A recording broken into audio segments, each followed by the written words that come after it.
professional and explain the spirits and the distillers to you. But if you become a member, you can pick tasting boxes, develop your own flavor profile so Flaviar can make recommendations to you. You can attend live events, get full bottles of spirits that you like, and even get access to rare bottles and exclusive Hello, releases. everybody. I hope you're having a lovely evening.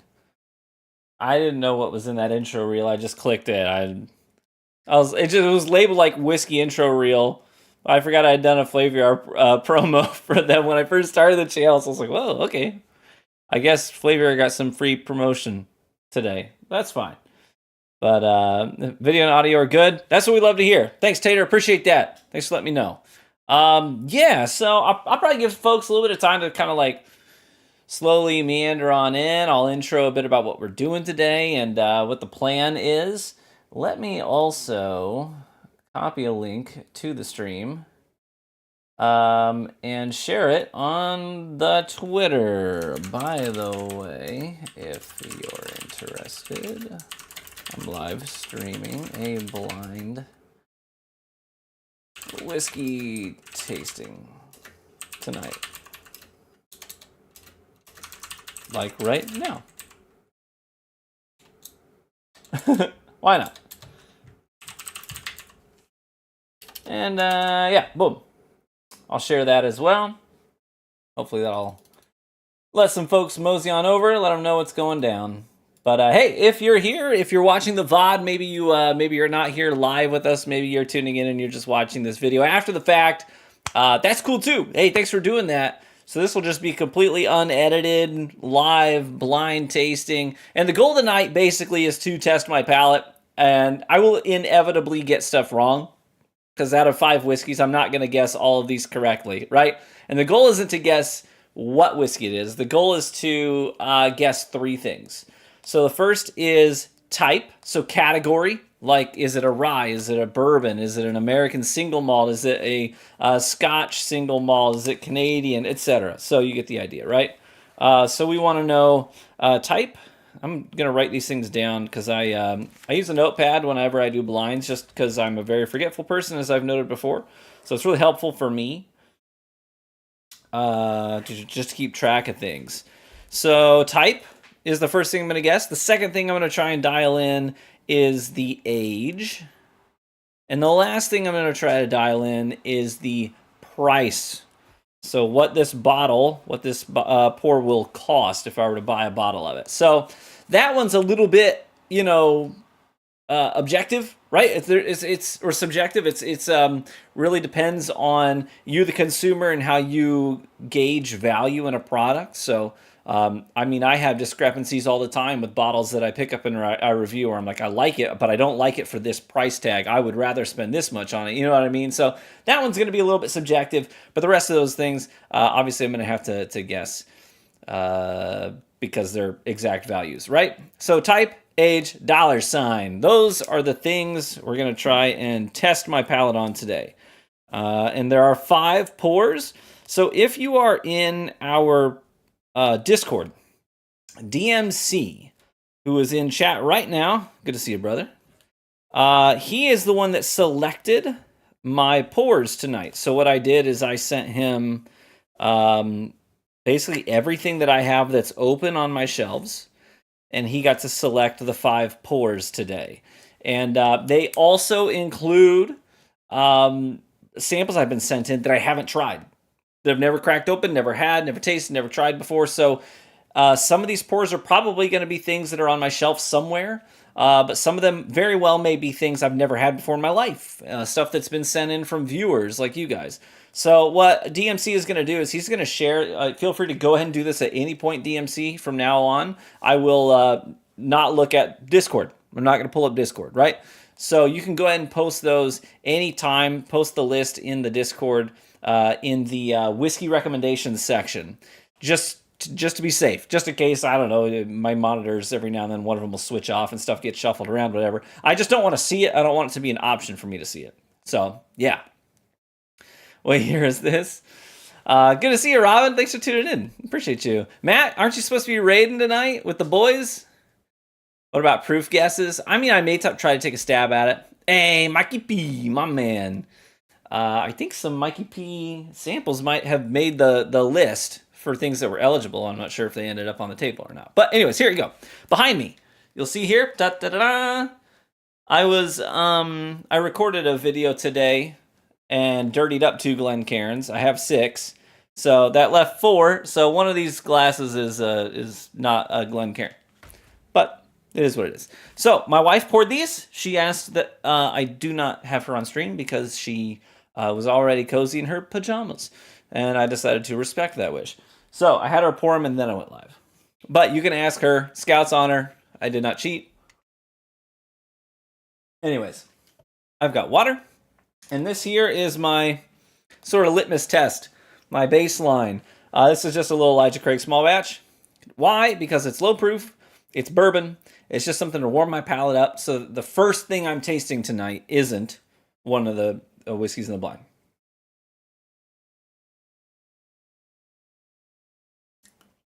But yeah, that's my baseline. Okay. Hey, Brian. Good to see you, brother. Glad you're here. Okay, well, I say we're 3 minutes into the stream. 6 minutes in. I lied. Telling time's difficult. I'll go ahead and get started. I'll grab the first glass. So we're going to go left to right tonight. So this is glass 1, or A. 1A, I don't know. We'll go with 1, because I wrote down 1 through 5 on my notepad. So I'm very high-tech with my grid system, and yeah, I'm old school like that. My raid team in Destiny makes fun of me because when we're doing raids, a lot of the guys have the in-game chat pulled up on their screens, and they just real quick they'll type something into the chat if it's a call out for something we need to do in the raid. And they laugh because they can hear it on my mic every time, but I actually write down the call outs real quick on my notepad, and they crack up because they can hear my pen on paper. I'm old school. Okay, glass A, 1. So if DMC did his job correctly, hopefully we have a little bit of variety on the table here. Unless he's really just throwing me a curveball and he's like, I'm going to give him 5 different all bourbons, all around the same price point, all around the same age. That would be funny too. By the way, if you ever want to get involved in stuff like that, we often will. Well, not often. We've done it a few times now, and I'd like to continue doing it. But we run raffles in the Discord with the Patreon members. It's sort of an added bonus since you guys are supporting the channel directly. When I do live streams, I like to find creative ways of incorporating you guys as Patreon supporters. So every time we've done a live stream so far, I've run a raffle and let one of the Patreon members, whoever wins the raffle, then select the pours of the night. So I'd like to continue doing that, and I think the next time we do a live stream, a really fun thing to do would be a Patreon supporter drinking game. Because I've realized there are things that I tend to say a lot, phrases I repeat a lot, words I use a lot, mannerisms, things like that, because I edit all my videos. So I'm like, oh, there I am doing that one thing again. So I thought what might be a fun thing to do is to let, in the next live stream, maybe have a couple of the Patreon members collaborate to create a drinking game where as I'm live streaming, I'll just live stream a full whiskey review, right? Of something we haven't reviewed on the channel. And then what you guys would do as viewers is we'd make sure that the Patreon members will share the sheet around with everybody who's watching. And so you can all together be like, oh, in the Discord, like, oh, he did the thing. Okay, everybody take a drink. You know what I mean? And that could be a fun thing to do. Yeah, you could make it a bingo thing. I don't know, but I just think that'd be a fun interactive experience for all of us. And then afterwards, once I finish the review, you can tell me what all I did and how many times you had to drink. All that. That'd be fun. Who knows? Okay, the first pour. Let's get in on it. Oh, man. So the nose has a lot of brown sugar. Hey, Randy, good to see you, brother. We're just starting in on glass 1 here. I'm going to write down some notes. It's kind of dusty, too. Drink every time Luke whines. Gosh. Made it up fairly toasted. Maybe, John. Good to see you tonight, brother. Yeah, a little dusty, a little brown sugar. It's got It's got almost like a amaretto or a maraschino cherry note too. I'm writing all this down on the nose. And it smells like it's got a little bit of proof. Kind of nutty. Cheers.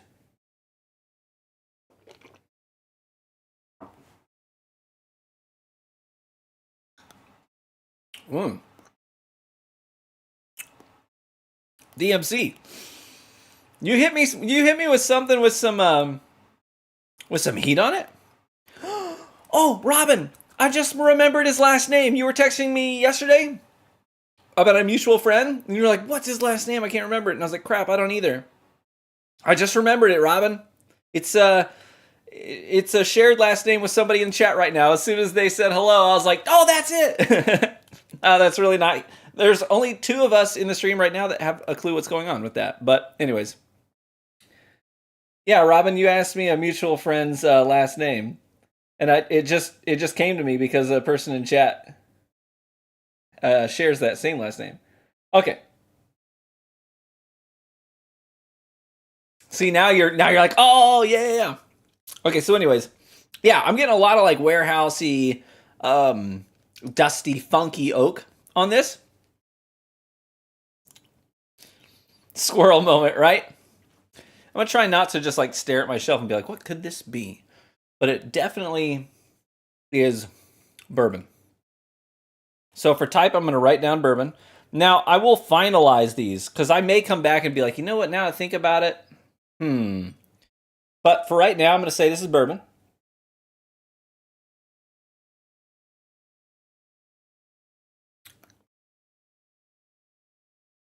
Yeah, it's got a little proof on it. I'm gonna say 6 years old.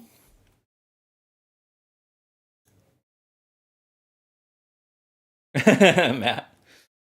It does have a little heat to it too. So I'm gonna say bourbon, 6 years old.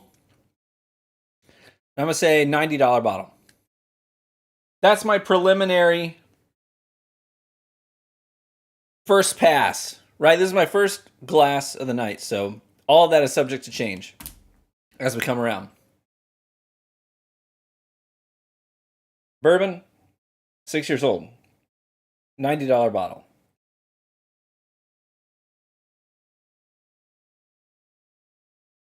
Yeah, I think that's what I'm gonna stick with for now.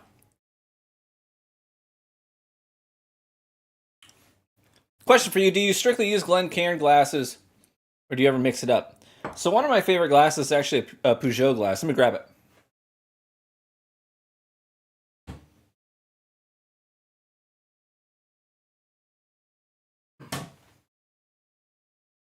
I take a flask with me on the kayak when I go out yakking, and I want to have a little whiskey while I'm kayaking, if it's a sunset kayak.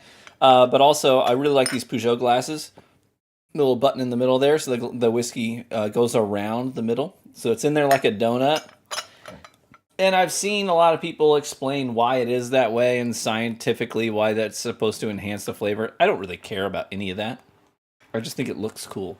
And it does the one main thing I want a whiskey glass to do, and that is give you a wide base where it grabs all those aromas and it funnels them towards your schnoz. You don't want something that's like a rocks glass if you're just drinking neat, because what happens is the aroma comes out the sides. So you miss a lot of it. So anyways, to answer your question, I like these Peugeot glasses. Anyways, yeah. So, first pour of the night. Oh, by the way, if anybody wants to share a link to the Discord in the chat for people who aren't in there, go for it. Okay. Part of me wants to even like make a guess as to what that first glass was. And maybe I will at the end. After everything's said and done. But I'll make a note of it. Okay. Glass 2. I know I just said you don't want a rocks glass, but this is, like I said, I recorded a video this afternoon. I didn't get around to washing those Glencairns. Actually, I did, but they're in the dishwasher and it wasn't finished yet. So I was like, crap. So I was short a couple of Glencairns. So one of these pours was going to be in one of these glasses instead. Which is these are my Sazerac glasses because I like to make homemade Sazeracs with my Peychaud's bitters and Pernod.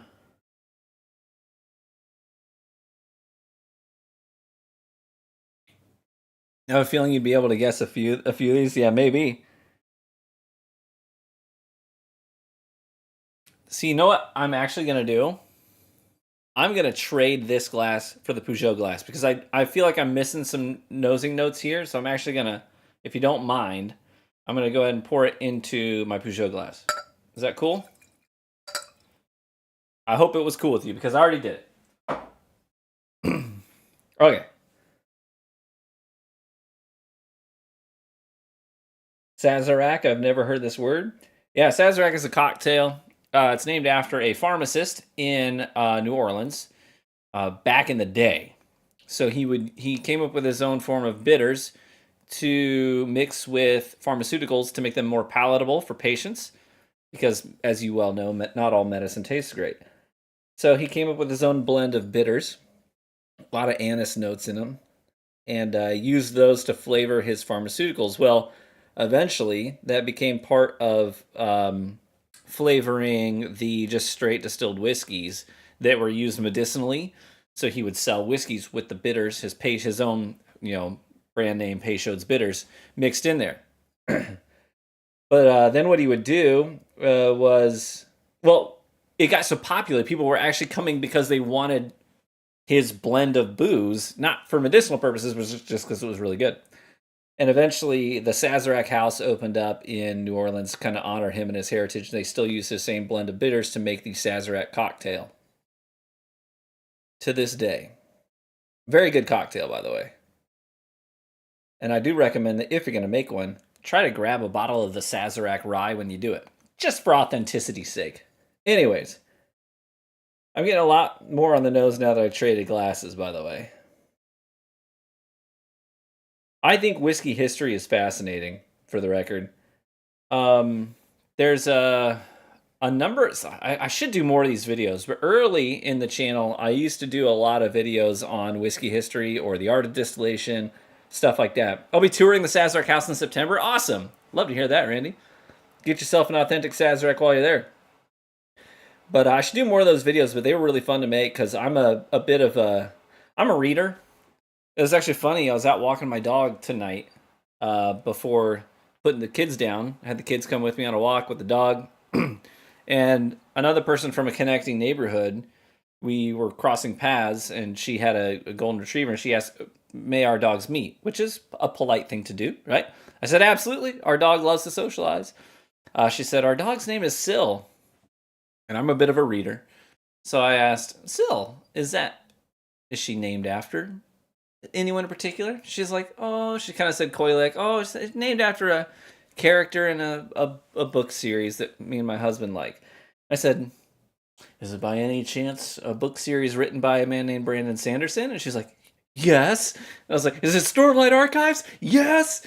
And so we kind of had a fun nerd moment together, like, we're both nerds. Love that. That's cool. Anyways, but that love of reading does carry over to the whiskey side of things. One of my favorite videos I ever did, actually, was a video that's like 3 books every bourbon lover should read. And highly recommend you check out that video if you haven't already. Good series. Oh, yeah, it's phenomenal. We get the new book in December. But anyways, yeah, so that video lists out a few books that if you're a bourbon lover, you may find interesting. It includes... basically the art of distillation, everything that goes into distilling whiskey and the history of it, why you do what you do, how that creates new flavors, etc. It's a real geeky book by Lou Bryson. The other 2 are 2 different takes on the history of bourbon, like a historical account of it. One of them is really folklore heavy and rich with hyperbole and fun stories. The other one is actually a historian that let me get this right. I'm trying to remember. Michael R. Veach is the author's name.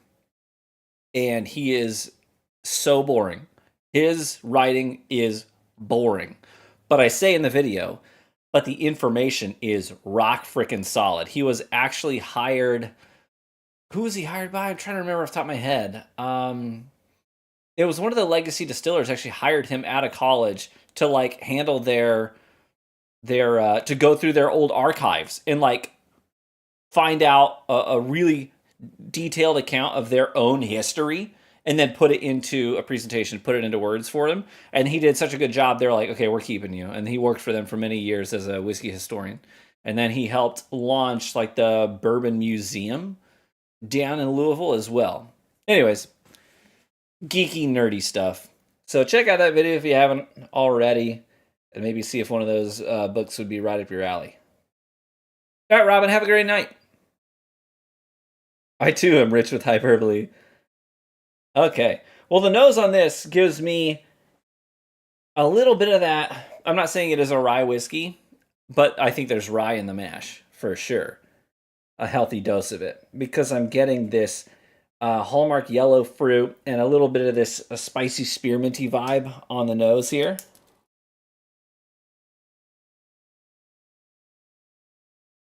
Kind of mellowed rye, like some rye that's got a little bit of age on it, hopefully. I could be wrong. So mellow rye, I said a little bit of minty spice.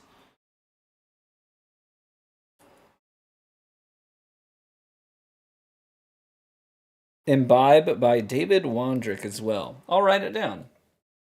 I like to read. By David Wondrich.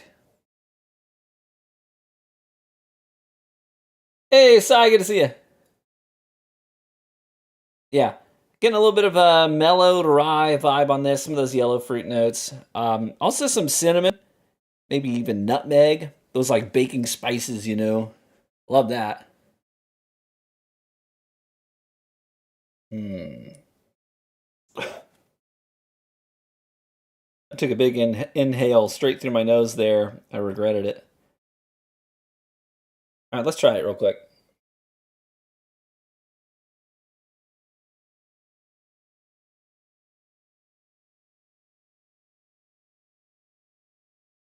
Well, that's garbage. I'm kidding. All right, it's a joke. It's a joke. Oh, by the way, if you ever want to see like the unedited process of how I do like my whiskey reviews, just start to finish. One of the things that we did for the Patreon members, I think it was, correct me if I'm wrong, guys, I think it was a premium members only deal, but I recorded a full review for no one to see. Just a full whiskey review from start to finish and uploaded it unlisted to YouTube and shared the link just with the Patreon premier members, premium supporters. And that was really fun too. I enjoyed doing that. And then having a chat with you guys afterwards, like, what'd you think of that? What would you change? Was it revealing or does it take away some of the magic? Yeah, it was one of the ones that John sent. Yeah, and I still have your other one here that the Trails End. Actually, it's on my desk, which means it's on the short list. I got a couple here on the short list. Actually,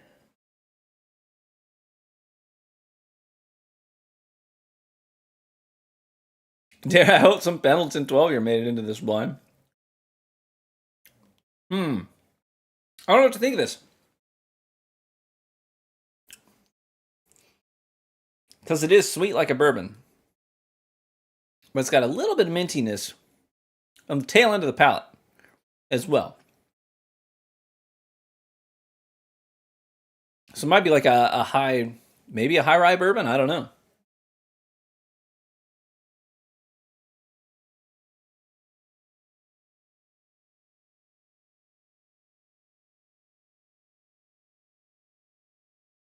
I don't think it's as hot as the first glass. I think the first glass had a little bit more heat to it. But I could be wrong.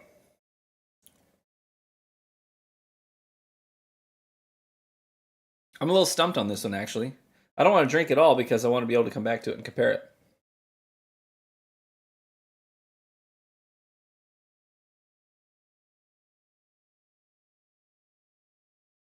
It's throwing me for a little bit of a loop because I'm getting notes that I would get on a couple different genres of whiskeys. But I do get a fair amount of oak. On the tail end of the palate there, just this hint of anise, that black licorice note. And I know that's not for everybody. It is definitely for me. I love a good black licorice anisey note on the tail end of a bourbon, especially when it's coupled with some of those sweet molassesy notes. For some people, black licorice is a hard cutoff. They're like, if I get any licorice in a whiskey, I don't want it. That's not me, though. One of my favorite pours this year, actually, is that Fiddler Toasted Rye. And I get a lot of anise on it, but it's also really sweet to offset that sort of herbal quality of the anise as well. Big fan of it.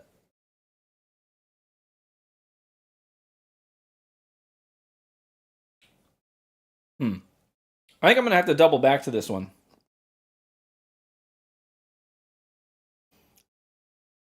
I'm going to double back to it.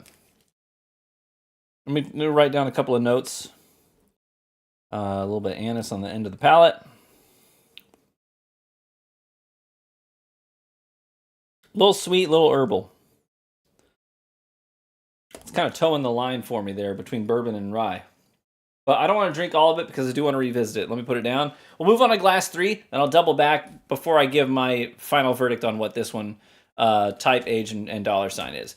The first one, though, my preliminary pass, just to recap, if you weren't here for the first pour, I said bourbon, 6 years old, $90 bottle.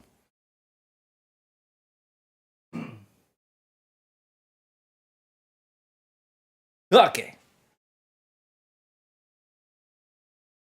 Yeah, that's right. The mystery anise, that's right. That's what it's going to be. Is there a theme to this flight, or is it just random? Yeah, so if you're just tuning in, so the idea was that I don't know any of these, but the goal was to really just test my palate. So what I did is I raffled off the right to pick my blind to the Patreon supporters, and DMC, who's in chat, won that raffle. He then selected 5 whiskeys that are either open and on my shelves or come from the samples that I've never had before in my life. So, hey, John, good to see you, brother. So, I don't know what these are. He then emailed the list to my wife. By the way, she did say thank you, DMC. She said thank you so much for the instructions, the directions on where they would be. Because she doesn't really know much about whiskey, so apparently your directions were helpful, and she had no problems finding the bottles. Anyways.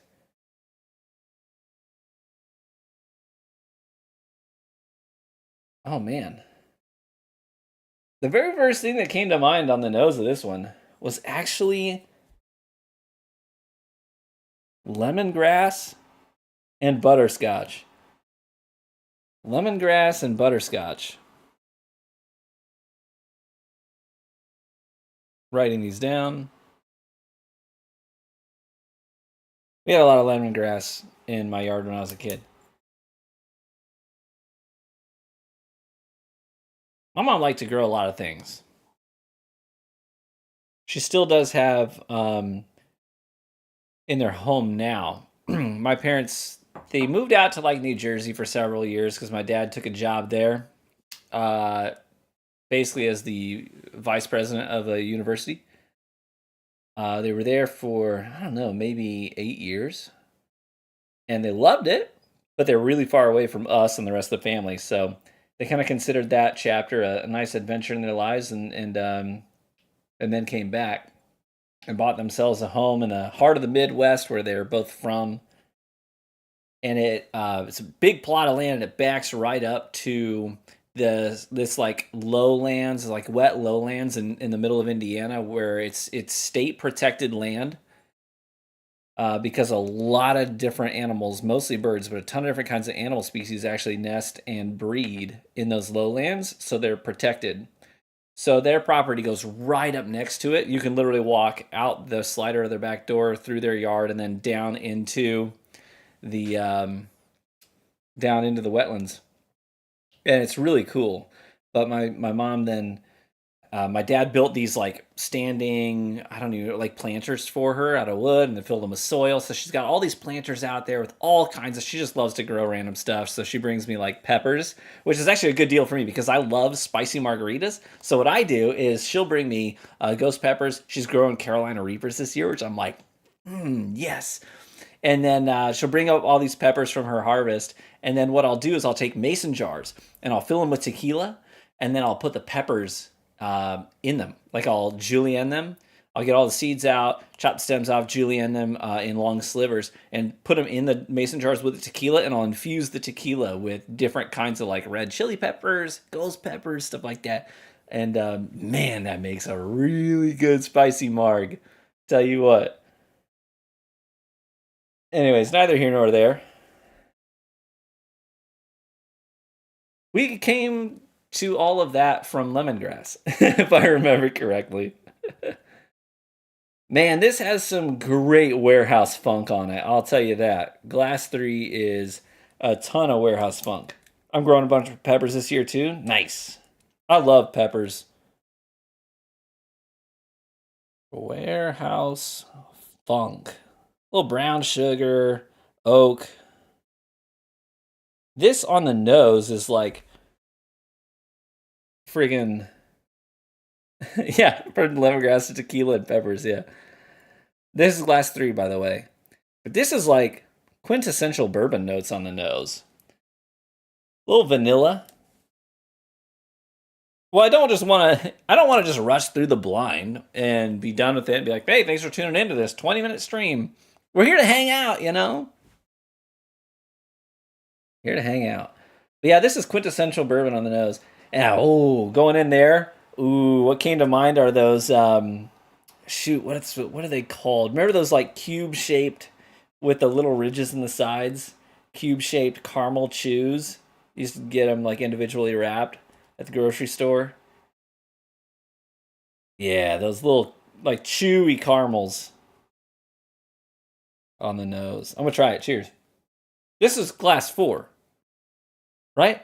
No, this is glass 3, right? Shoot, I jumped a line. I skipped a line in my notepad. I'm writing in the 4 section like a giant derp face. What a turd bucket. Okay, so I'm going to flip-flop these. This is now 4. Ooh, and this is now 3. Okay, well, now I'm just confusing myself even more. High proof gotcha. At least I caught it. Man, that tastes like... I don't want to say it because like I'll be way off. This tastes like Buffalo Trace Mash Bill 1.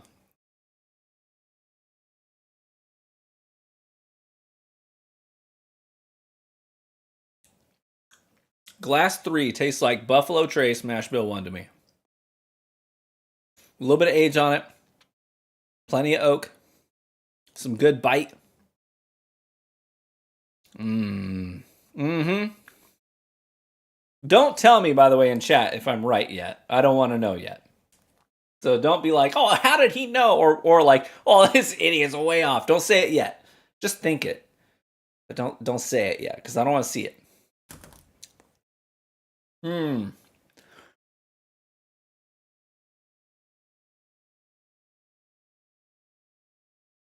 Well, it's really freaking good.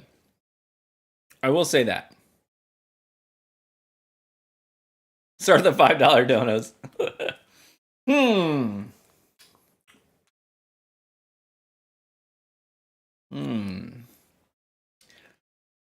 That's tough because I actually have a number of Buffalo Trace products open right now and some samples sent in. I think I have 3. I think I only put 1 stag on the list for DMC, but I also have like standard Buffalo Trace. I've got Blanton's. I've got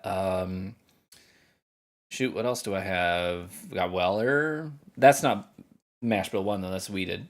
I've got Eagle Rare. I got a number of Buffalo Trace products.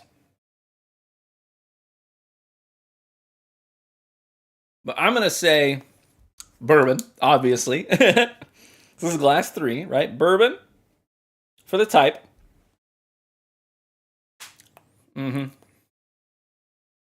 That's like quintessential bourbon, but like taken to the distance.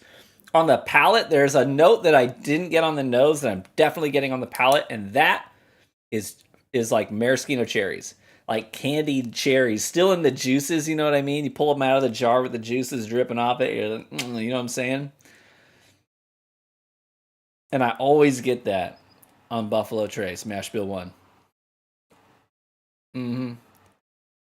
I missed the Punish TV stream. That was terrible. It was great, but it was terrible. The thing that sucked about that stream, by the way, is that I waved goodbye to my anonymous Autumn, my baby. And then the very next week, Bungie's like, by the way, sunsetting is not going to be a thing anymore. Haha, you can use all your old stuff and infuse them up. And I was like, are you freaking kidding me? Like, you couldn't have said that a week earlier? Anyways. Neither here nor there. I forgot what of the budget Bardstown you recommended. I'm going to grab the bottle for you.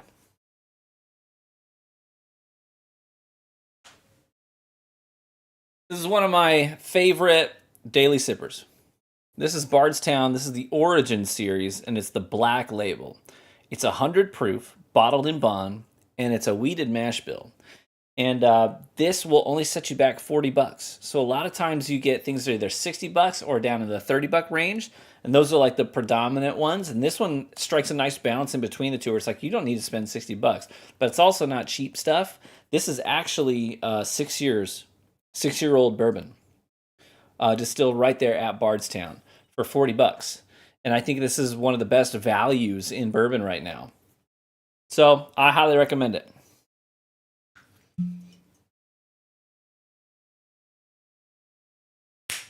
It's still good.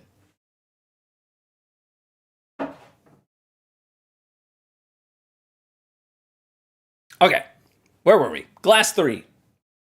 I said bourbon.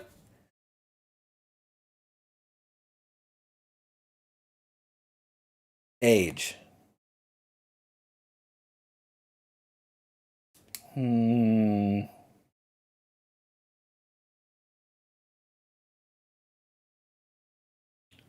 I'm gonna say 6 years, $100. SRP, not secondary. I have a feeling people pay more for this pour on secondary. But I'm gonna say just raw stats. It's bourbon. It's at least 6 years old. I think it's a $100 bottle.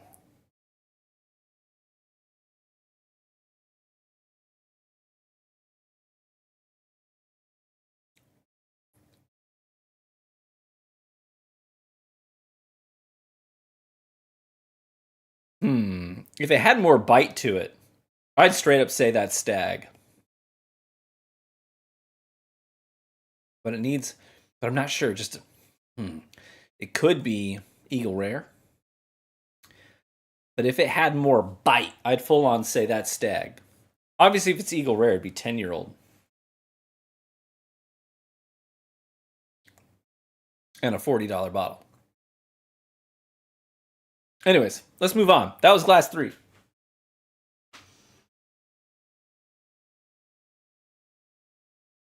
Glass 4.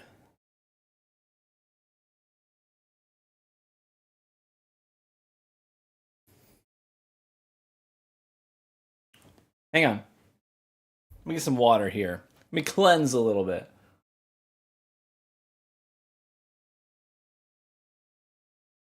I have an acquaintance whose husband works at Bardstown. True story. Let me grab the bottle.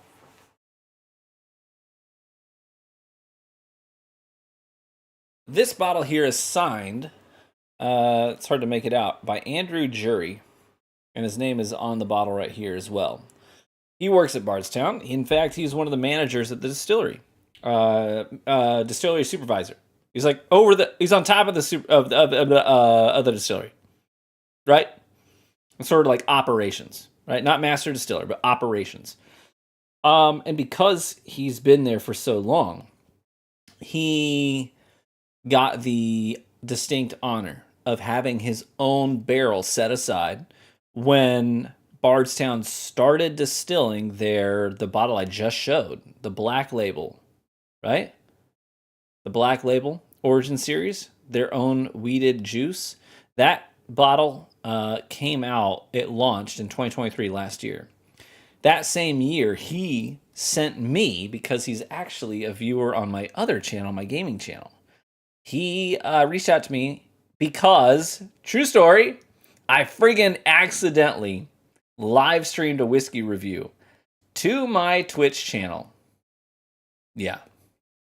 I don't know what I was thinking, but I hit the wrong button. Normally I hit start record on my software, but I accidentally hit start stream, and I didn't know. I was just started. This was last year. I just started recording my whiskey review for the Dramguard channel, not knowing, and I didn't know the whole time. I was live streaming myself in my office here, sipping whiskey, to my gaming Twitch channel, and so we had hundreds of people in the live stream. They're like,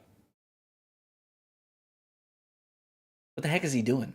What is this idiot doing? He's not talking to chat. He's not interacting with us. It's labeled as a Destiny 2 gaming stream, and he's over here drinking whiskey, talking about it to nobody, acting like there's nobody in the room." Then people put it together what was happening, and I'm just so grateful I didn't do anything super embarrassing. The worst thing I did was break in the middle of a sentence and like burp, and then just go back to it, because I was like, "Oh, I'll edit that out, no problem." Yeah, good thing I was wearing pants. That's right, John. And so, anyways, long story short, when one of my moderators from my Twitch channel texts me, and she's like, "Ryan, you are live right now on Twitch." I was like, "Oh my gosh! Oh, hey everybody! I'm so sorry." This was like a full 15 minutes later, right into the video, and so super embarrassing. But what happened was, because Andrew Jury, who works at Bardstown as a supervisor, follows my gaming content, he saw me reviewing a whiskey. He then emailed me after my accidental live stream, and he was like, "I didn't know you like whiskey. Do you like Bardstown stuff by chance?" I was like, I love Bardstown stuff. I have a lot of Bardstown stuff."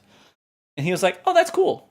I work there, and my private barrel is coming of age. Are you familiar with our Origin series?" I said, "Yes, I just reviewed it. I love it. 6-year-old wheated bourbon that you guys make. It's incredible for $40. He's like, "Oh, cool. I'm glad you like that, because I have a private barrel of the wheated mash bill from our first runs off the still running that mash bill. In fact, it's 7 years old instead of 6, because it was our experimental period. And I kept my barrel, and it tastes really good right now. I think I'm going to bottle it up. Would you like a bottle?" I said, "I abso-freaking-lutely do want a bottle. Yes, please." So this is the only bottle, by the way. It's sort of an accolade of mine. This is why I like refuse to drink any more of it, except for a sip every now and then. This is the only bottle of the wheated mash bill that they make for the Origin series that is single barrel, barrel proof wheated mash bill.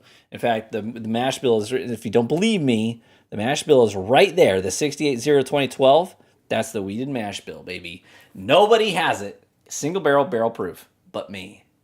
Because Andrew Jury is a boss. So this is a special bottle to me. They do single barrels now, but not of this mash bill. It's the bottom on the white label, the rye. And those single barrels are really good, by the way. But this is something special.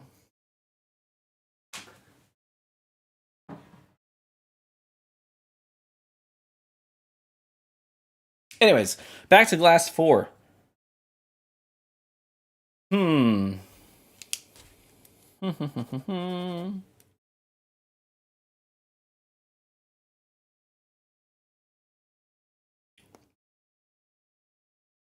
The frick is that? That's hot.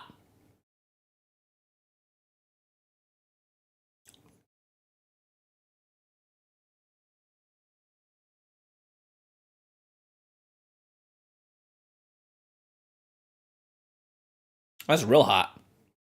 That's got some heat to it. That's got some proof to it. Very sweet.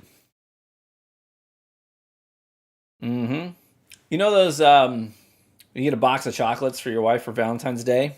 And she eats half of them because only half of them are actually any good. And then she says, "Next year, don't buy me chocolates. Just do something nice for me that you know I'll like." And you're like, "Okay, you got it." And then you're like, "Are you? So you're not gonna finish those chocolates?" And she's like, "No, the rest of these are not things I'm interested in." You're like, "Cool." And so one of them is a dark chocolate covered candied cherry. That's this. That's like it's the rejected chocolate that your wife didn't want, or your mom. I don't know. Maybe you got your mom a box of chocolates, and then you're perusing the wares, and you end up with the chocolate covered dark chocolate covered cherry, cordial cherry. That's this.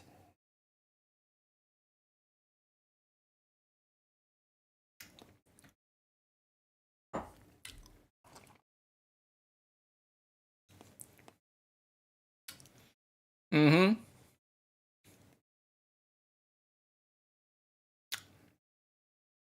Very impressive, sir. Oh, well, I didn't do anything impressive. I screwed up, and I just got lucky that Andrew was watching. Actually, the stars kind of aligned there. That's actually the same way I ended up getting that sweet deal with Jim Beam, where they invited us down to the Fred B. No distillery in Claremont, not their main facility where like Knob Creek comes out of and their white label comes out of. This is where Booker's now comes out of. That distillate, it's like their special one, and Freddie No has his office there, and it's not open to the public. But that's how I got to go there and tour that with Matt Warren, who's in chat right now, and John Bishop, who's in chat right now. So the three of us, plus one more guy from our Patreon group, Kale, the four of us went down to Jim Beam. We all met up there and got a private tour because the master distiller at the Fred B. No distillery is a gamer and knew my content.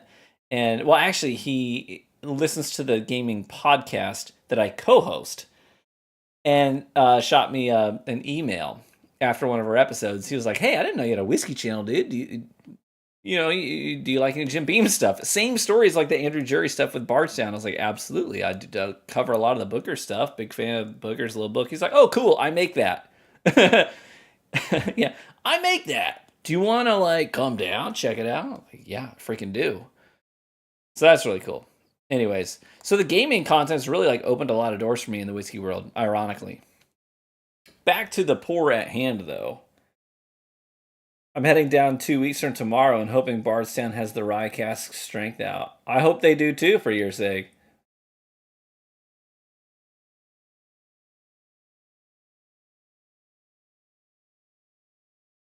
That got real Kentucky for a second. Oh, this has some proof to it. Proof. Chocolate. Dark chocolate. Bitter chocolate. Actually, I know I got cherry on the last pour. I get cherry on this one too. Mm-hmm. Hang on a second.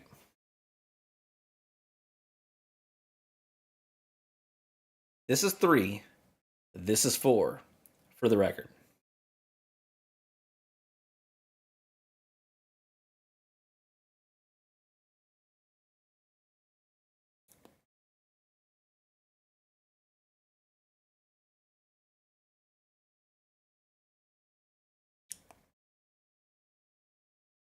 Glass 4 has a little more proof to it.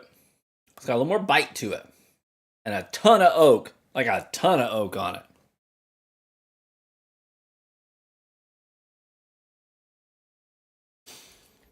Oak. I also think this is a bourbon. We haven't had any malt whiskeys tonight so far. I'll tell you that for free.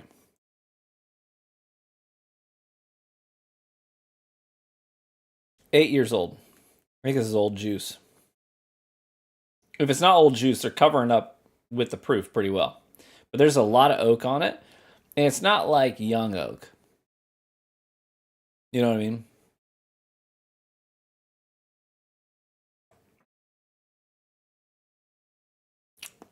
$120 bottle.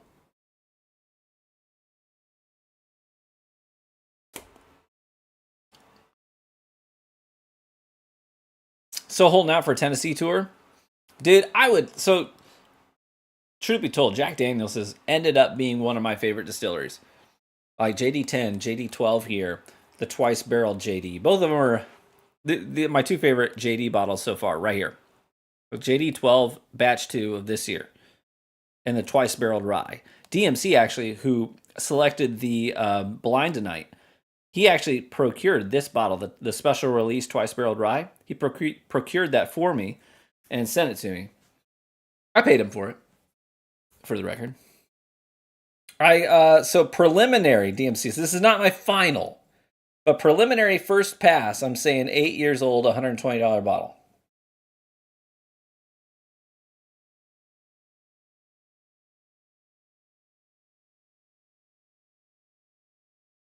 A little anise, a little of that black licorice note on the front end of the finish. Mm-hmm. Bitter dark chocolates, a little bit of cherry, tons of oak, and some black licorice at the front of the finish. Those are the things that stand out to me about that pour. Glass 4.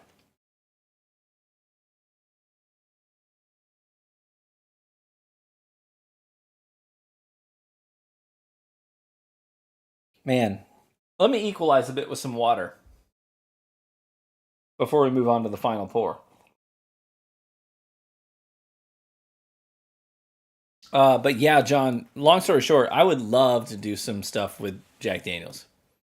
I know a lot of people really think of Jack Daniels, and they just think of Old Number 7. They think of their grandpappy's cheap whiskey you like to drink, mixing whiskey. I don't call it bourbon, not because I don't believe it's bourbon, but because a lot of people will get upset if you call it bourbon. You know what I mean? To me, I see both sides of the argument. I guess I don't really fall off the fence. I'm just kind of hanging out on the fence with one toe when it comes to Jack Daniel's bourbon. Because everything about Jack Daniel's whiskey, their corn whiskey, is bourbon. Up until one tiny thing. The Lincoln County process, the charcoal filtration system, that technically breaks the standards of identity for bourbon. And yeah, I don't want to start a fight over the Lincoln County process. That's right. It's actually one of the things I chuckle about every time I read. I've read this book like 7 times now, but Lou Bryson's book, he's like, I got kicked out of a bar once for starting a fight over his Tennessee whiskey bourbon. Everything up until then is bourbon, right? It's at least 51% corn in the mash bill. It is distilled to the right proofs. It's barreled at the right proofs. It's in new charred American white oak barrels. Everything about it is bourbon up until the point that they filter it through charcoal. So I don't really care, because for me, I like to call it Tennessee whiskey because I think that actually honors its goal, right? I think that Jack Daniels wants it to be called Tennessee whiskey. I think Davidson, they want it to be called Dickel, they want it to be called Tennessee whiskey, because that's just part of honoring their heritage, their location, their state, the Lincoln County process, all of it. So I call it Tennessee whiskey, not because I don't want to call it bourbon, but because I want to call it what they want to call it. If they identify as Tennessee whiskey, then that's what I'm going to call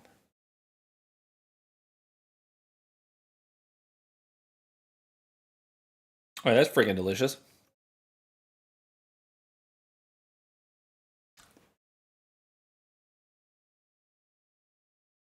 That's a rye.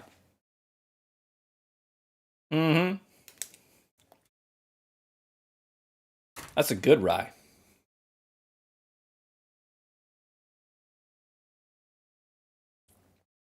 I identify as a Tennessee whiskey drinker. You sent me my first ever single barrel of Jack Daniels, actually, John. Like 4 or 5 years ago now, was it? It was a while ago. Do you even remember this? You sent me. This is back when they had like the wood, but burned into the wood coin, the Jack Daniels logo. So it was like a wooden coin that was strapped around the neck of the bottle, and they burned it into it.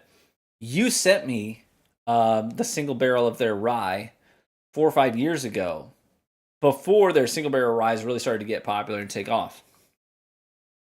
This pour, by the way, I'm getting some honey, and I'm getting some cantaloupe.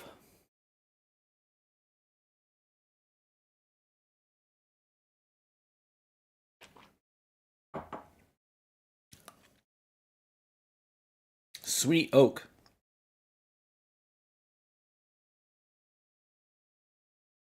That's really yummy. I don't know what it is. I've got a lot of rye. I do. I'm a bit of a rye fan, so I've got a lot of rye. But I think it's a rye.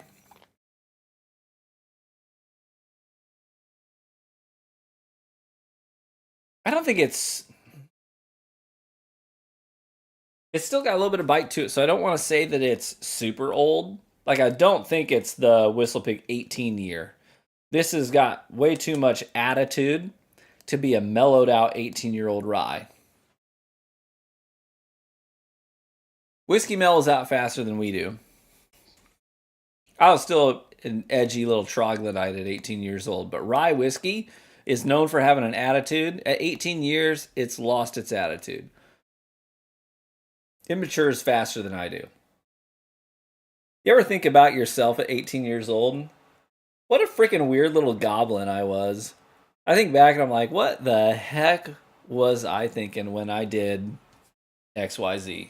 Kind of a friggin' idiot. If I caught my son doing those things, you ever think about that? I do, more than I should. I have like a list of people. It's like, man, if it wouldn't be weird, I would call them out of the blue and just be like, listen, man, I'm sorry. And they'd be like, dude, that was like 20 years ago. And I'd be like, yeah, I know. I'm still sorry. I think about it when I'm spacing out mowing the lawn. And I'm like, oh gosh, I was so stupid. Why did I do that? I owe them an apology.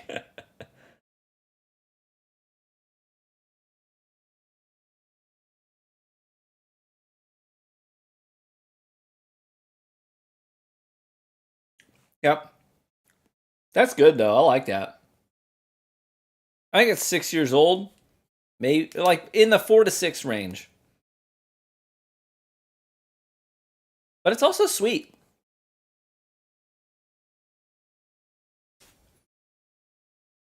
It's sweet enough that it actually kind of makes me think of a particular 10-year rye on my shelf. But I'm not willing to call it that just yet.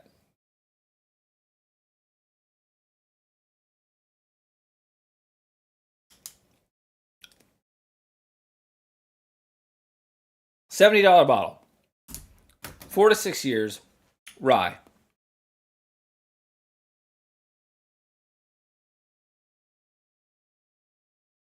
Okay, so let's take stock of what we've got. I need to hit glass 2 again.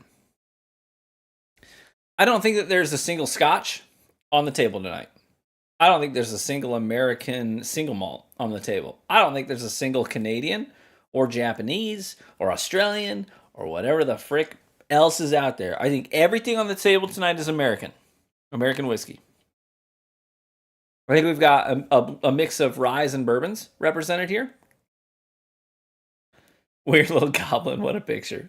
It's the truth, man. Matt, it was a full-size bottle. It was basically the same shape as the twice barreled, but this was like 4 to 5 years ago, and he picked it up at the distillery itself. And he sent it to me, and it had like a twine rope around the neck with a wooden coin on it, and burned into the coin itself. The wooden coin was the Jack Daniels logo. It was single barrel. It was barrel proof, and it was hot. I remember it, and it was really good. But I just know that he picked it up from the distillery, grabbed the bottle, thought of me, and sent it to me, which I was appreciative of. I find it somewhat difficult to picture you as any sort of goblin when a youngster. Man, I mean, I was a pretty good kid, all things considered. Like, all things considered. Your boy was not. I was the designated driver for my teenage friends. Like, I did not want to be drinking at parties when I was a teen. I literally never drank at a party. I know somebody's going to be like, sure. Truth be told, I never drank at a party when I was a teenager. Not once. I had pours of stuff that my folks would let me have. A true story. So I grew up pretty conservative Christian family, right? So my background, except for my dad, everyone in my family was either a pastor or a missionary, except for my dad. My dad was a biology major who went into, when I was growing up, he worked in the lab at the hospital, the local hospital. So he was like, beakers and magnifying glasses and all that stuff, looking at people's cancer cells and stuff like that. But my grandfather, pastor, missionary. My uncle, pastor, missionary. My aunt, pastor, missionary. Like, that was all my family. So, and in the Wesleyan denomination of all things. So if you're familiar with Christianity and Protestant, different denominations, you might know that the Wesleyan denomination is sort of big on personal performance, right? So they were birthed out of the holiness movement, which is really based on this idea that you can achieve human perfection, sinless holiness in this life, not the next. You can be perfect. You can be wholly sanctified, right? So, yeah, that's my family growing up. You can be perfect. Maybe you should try to be perfect. It wasn't bad. I don't say that as a bad thing, by the way. They're wonderful, gracious people, especially now as many of us have matured. Wonderfully, beautifully gracious people, and I love them to death for it. But when I was a kid, it was pretty conservative and kind of performance-based to a certain degree. So when my brother found my parents' stash of booze that they were hiding in the basement, my big brother, who's 4 years older than me, by the way, he tracked down like the mailing address for Billy Graham and his team. I don't know if you know who Billy Graham was. He was like a traveling evangelist, right? Mega, would sell out amphitheaters and NFL stadiums to preach. Anyways, my brother somehow got a hold of the mailing list for Billy Graham and sent him a handwritten letter basically saying, "Oh my gosh, Pastor Graham, I have just found out that my parents drink alcohol, and I'm pretty sure they're going to hell. What do I do? Tell me, what can I do? How can I save them? How can I help them?" That was his letter that he wrote. He surprisingly got a letter back from the great Billy Graham, the late great Billy Graham. And the letter said, "Christopher, we understand your concern, and we don't want you to be too alarmed. I think that someone can ingest alcohol reasonably, and not get, ruin their lives over it. And as long as they're responsible adults about the way that they treat alcohol, I think they're okay. I don't think you need to worry about your parents unless something really drastic comes up. And if you're worried about potential addiction to alcohol, obviously, here are some things you can do and people you can reach out to for help." But it was like my brother had his weight lifted off his shoulders because he found my parents' secret stash of booze and was so concerned about them and thought they were going to hell. Man, it was a whole thing. It was pretty funny thinking back on it. But anyways, that's like where I was birthed out of. Was like I said, my dad, the only one in the family that did not go into ministry. Right? He was a biologist, and then after that, like a entrepreneur and businessman, ended up in like graduate level education, worked in a couple of different universities. Now he's in the banking world, so that's like he's kind of been everywhere in that regard. But that's kind of where I was birthed out of. was that really conservative upbringing. Anyways, what spawned that tangent? I'm trying to remember because I was like, I feel like this was coming back around to something, but I lost it. I don't know what it was, but I lost it. Oh, it was about me being a little troglodyte goblin of a kid, right? That's what it was. And I was saying I never drank as a teenager. That's what it was. That's right. Thank you. Yeah, look at this dude. Hey, Jingle, good to see you, brother. I didn't drink at parties. I was a designated driver. I remember driving plenty of people home because I was like, listen, you shouldn't drive, and I'm gonna take care of it. It's okay. And I had a little four banger Honda Civic, but it got the job done. Right? Got the job done. I take the blame for that one. Yeah, John, that was on you. Now that I'm looking back, I was scrolled up in chat and I was like, John derailed us. It's his fault. If any of you guys have a problem with the story tangent we just went on, talk to John about it. Not John Bishop. He's innocent. Talk about Silent Wolf here. Anyways, was Zima? Was it really?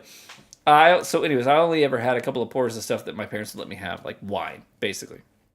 Although I remember my very first Long Island iced tea, courtesy of my father, that he mixed up for me, because he was drinking one. We were both sitting down at the dining room table late at night. I was working on homework, stressed, annoyed, and he was on his computer's laptop at the time doing some. Do you remember those old school laptops? They had that like little rubber, and I do mean little, like the size of a Tic Tac, standing up and down vertically in the middle of the keyboard.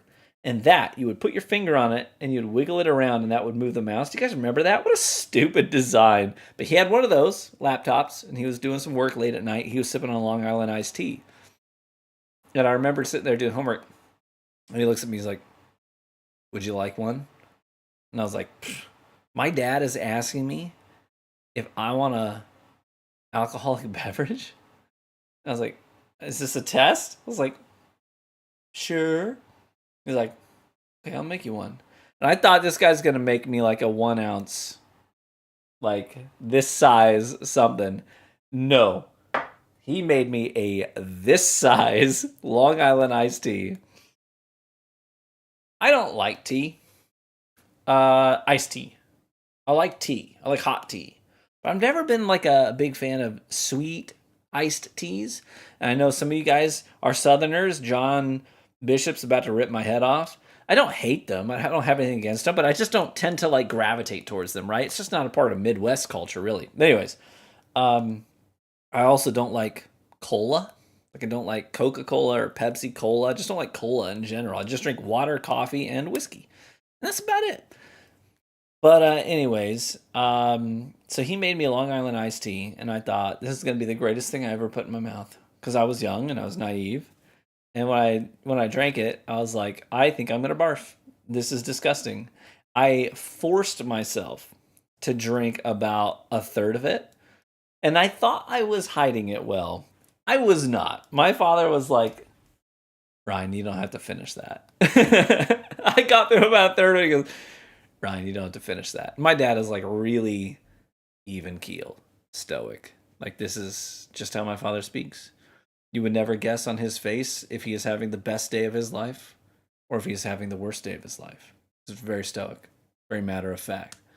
Ryan, you do not have to finish that. And I said, okay, thank you. And I slid it across the thank you. It was terrible. Yeah, I did not care for it. Nathan, you live in the South, not a big fan of tea? I think it depends on who he wanted it. That's right. He's like, I want that. Yeah, anyways, where did I put that pour? Oh, I put them all down. That's right. So we were going to take stock of where we were at the end of all this. This is why we do live streams, right? They're fun. We've been doing this for an hour. 5 pours in an hour. So we're good.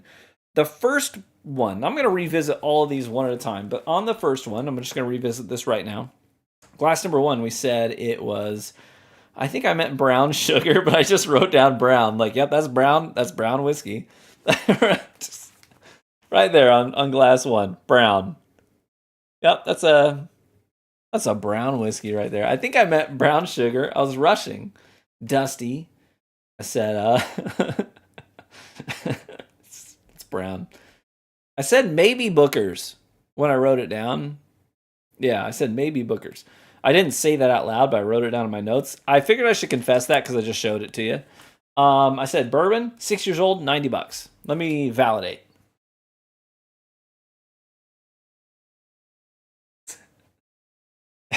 It's definitely brown, guys. Oh, jeez.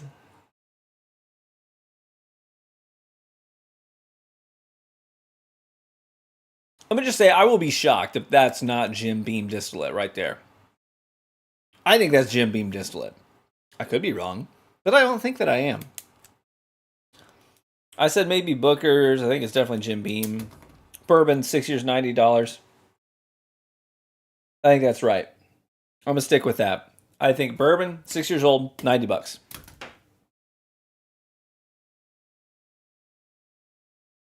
This, on the other hand, was the enigma. This was the question mark.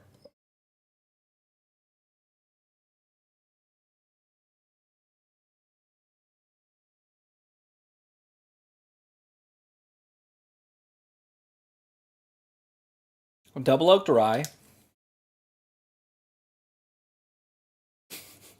I say it so like confidently. That way you guys be like, oh dang. I'm really not that confident. On this one, this one's still an enigma to me.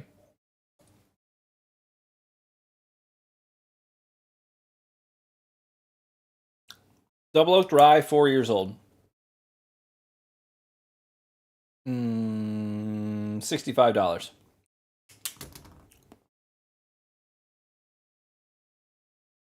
Want to guess the proof? I don't. I would on my first pass, but it's been an hour and 10 minutes of me drinking whiskey. And I don't think I'm qualified anymore to guess the proof. I do think the first one and the fourth one are the hottest. Yeah, price is tricky mainly because that's really the subjective part of it. Because you as the consumer get to decide if something is, what something is worth. That's capitalism, baby. But I guess what I'm guessing is what I think they're charging for it, not what I would pay for it. So just to be clear, there's a little bit of nuance in there. What I'm guessing is I'm guessing what people are charging for these pours, for these bottles rather. I'm not guessing what I would personally pay for them. I think that really is something that I'm willing to take a stance on once I know what they are. When I know what a product is, because I think knowing what the product is a big part of determining its value. Because you might taste something and be like, it tastes like young bourbon, but there's something else going on with it. I would only pay $40 for a 4 year old bourbon. It turns out you're right. It's a 4 year old bourbon, but it was aged in Georgia heat. And the distiller lost 30% of the whiskey to evaporation. So in order to cover their losses on the product, they need to charge $80 for it. So you may have tasted it and said, I think it tastes like young bourbon. There's some more stuff going on with it, but it tastes like young bourbon. I'd only pay $40 for it. But the distiller literally cannot put a $40 price tag on it because then they would be losing money because they had to invest in everything up front and just to lose 30% of the whiskey. So they need to charge $80 on it. So that part of it is a little subjective. So just to be clear, I am guessing what they're charging for it, not what I would personally pay for it.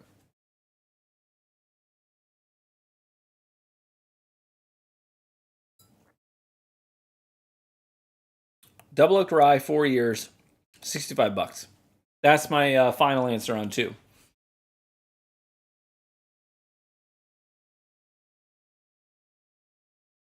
Glass 3.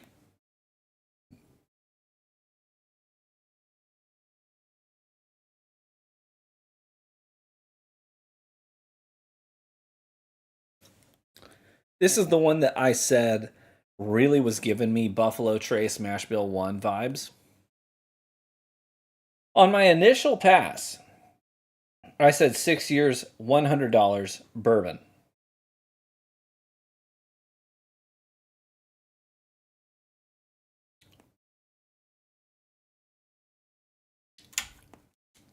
Second pass,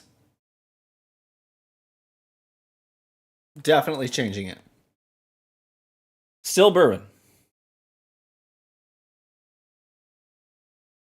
$50. Cutting it in half. A lot of oak. Not a lot of proof. I said 6 years, but here's the thing. Like, I know that I don't have anything that is Mash Bill 1. That is 6 years old for $50.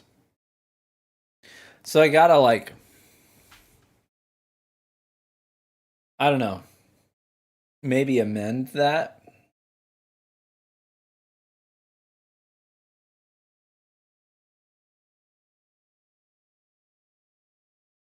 I'm not quite as confident on Mash Bill 1, but it definitely tastes like Buffalo Trace distillate.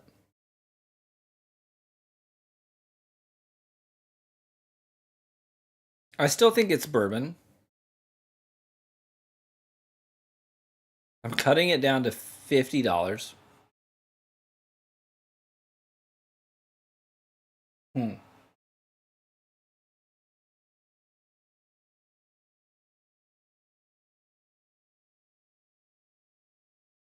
I think I will. It's like playing blackjack. Sir, I suggest you hit. I think I'm going to stay. Name that movie. I'm going to stay.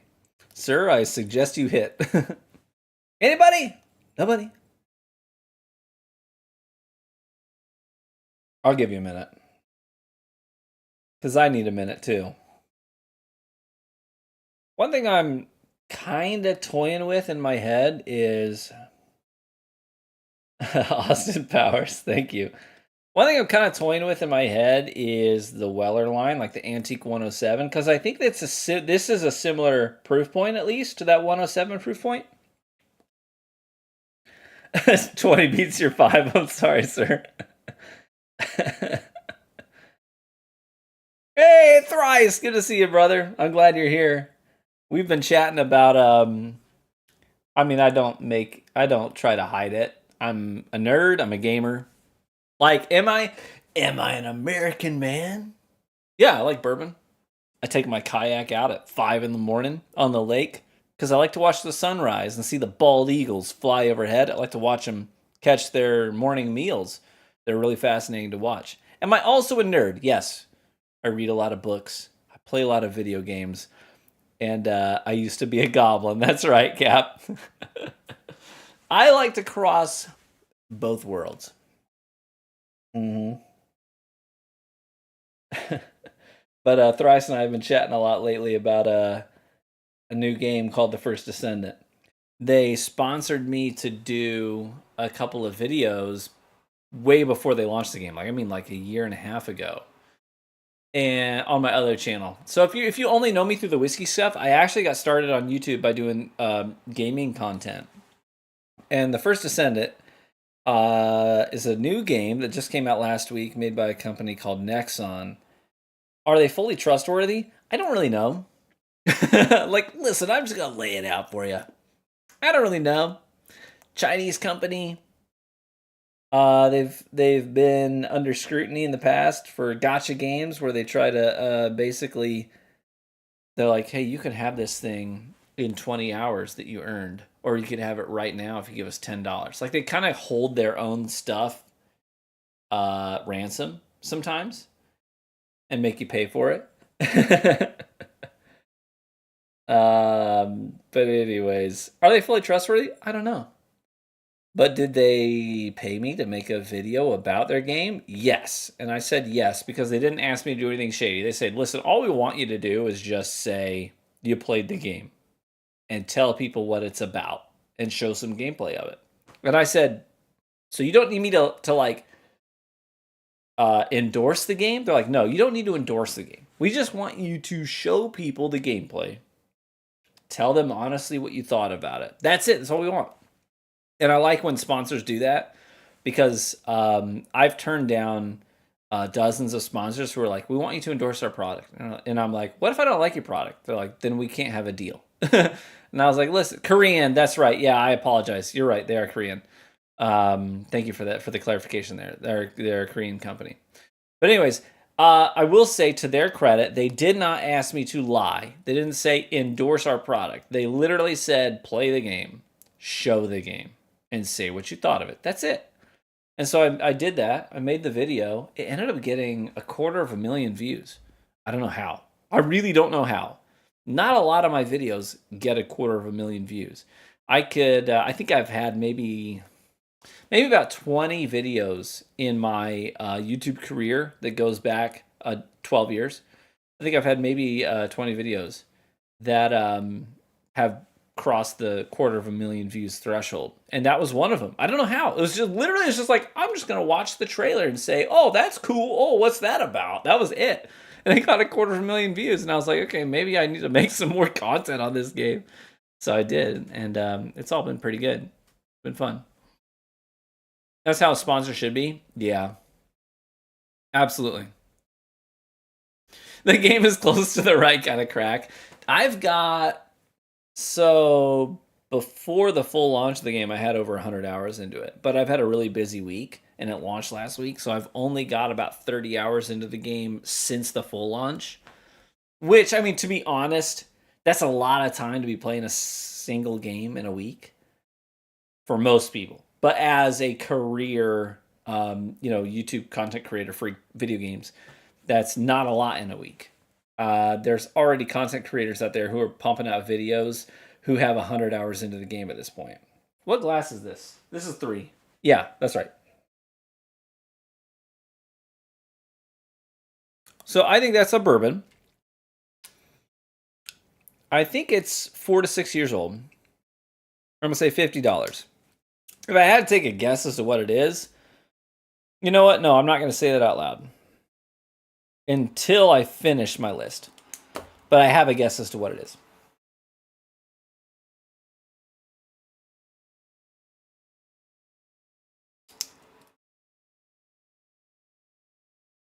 Glass 4.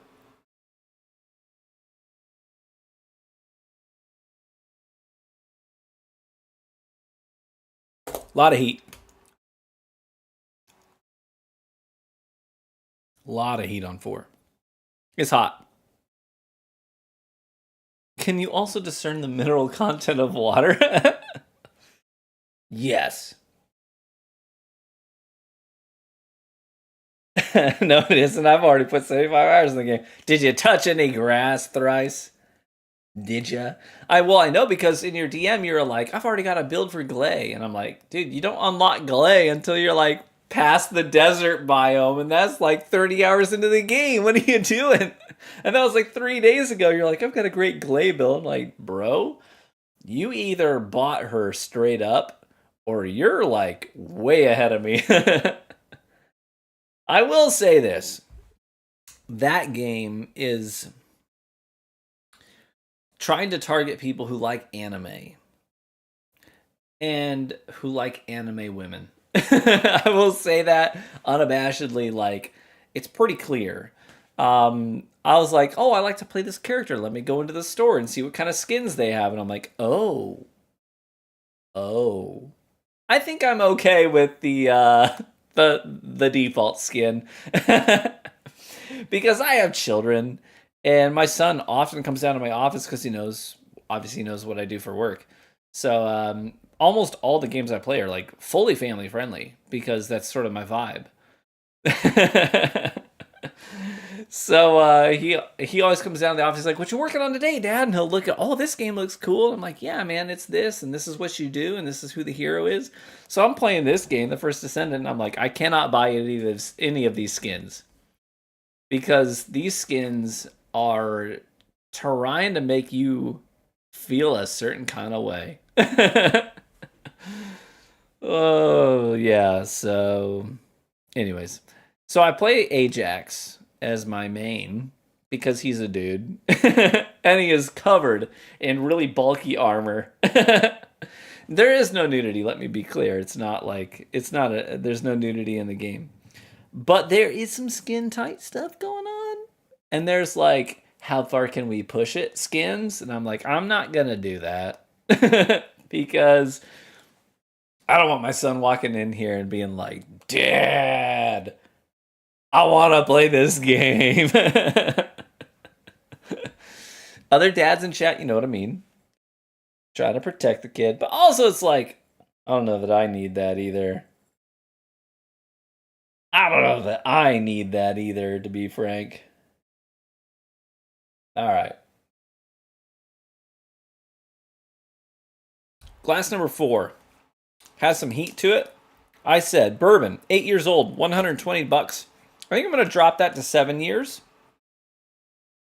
because I think that the proof itself is kind of giving an illusion of more age. So I'm going to drop that to 7 years. But I'm going to stick with bourbon, 7 years, $120 for that bottle. Cool?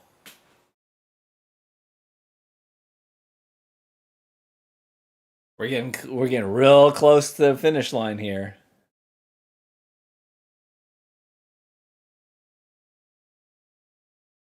Leisure Suit Larry 12.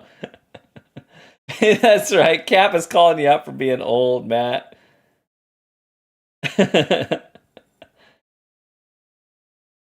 Sometimes I feel I worry that my references are going to be lost on people, but then I have to remember, like, YouTube shows me my demographic. They're like, here's the kind of people that are watching your videos, and I'm like, oh, they're all old like me. I'm like, what percentage of my audience is 18 and under? And they're like 0.04. I'm like, oh, so I'm not hip. I'm not a cool YouTuber with the young crowd. What about the 40 plus? They're like, yeah, that's like 90%, bro. I'm like, oh, shoot. Yeah. I gotta clarify. That's a little bit of hyperbole. It's 33 plus. 33 and over. 90% of my viewers are 33 years of age and older. And I'm like, oh, they're old like me. Yeah. We're all old here. Yeah, a lot of us are. 6. There's only 5 pours on the table, right? Yeah, pour number 5. Pour number 5 is a rye. Hey, we're the OG gamers. We really were. Like, truth be told, my dad got me into gaming because my dad was an OG gamer in the sense that my dad worked at a pizza parlor when he was a teenager. And in this pizza parlor, they had a Pac-Man machine. You got the little joystick. That's free, by the way. You didn't have to pay for that content. That's gonna like get clipped out of context. There's like me like, yeah, that's gonna be bad. But anyways, that was what he did in his first dates with my mom, where she would come visit him at work, and on his break, they'd share a pizza, and she'd hang over his shoulder while he played Pac-Man. He had an Atari when I was a kid. He was like, I like to play Joust. And I was like, show me. So, like, some of the first games I played were Atari games, like, legit. And then I was like, let's graduate. Let's play a Sega Genesis. So I played the Sega Genesis, played a lot of, like, the OG Sonic games. And then it was a Super Nintendo. I remember getting a Super Nintendo for Christmas. This is how traumatic my childhood was. So I grew up in a not great neighborhood north of Indianapolis in Indiana. And I remember the day I got a Super Nintendo for Christmas. And I was like, this is going to change my life. My life, the quality of my life has just increased by 300% as of today. Super Mario Brothers and Echo the Dolphin, right? And Donkey Kong. Which one was it that launched on the Super Nintendo? I'm trying to remember. But anyways, those 3 games and a Super Nintendo console, and I thought my life has just improved threefold.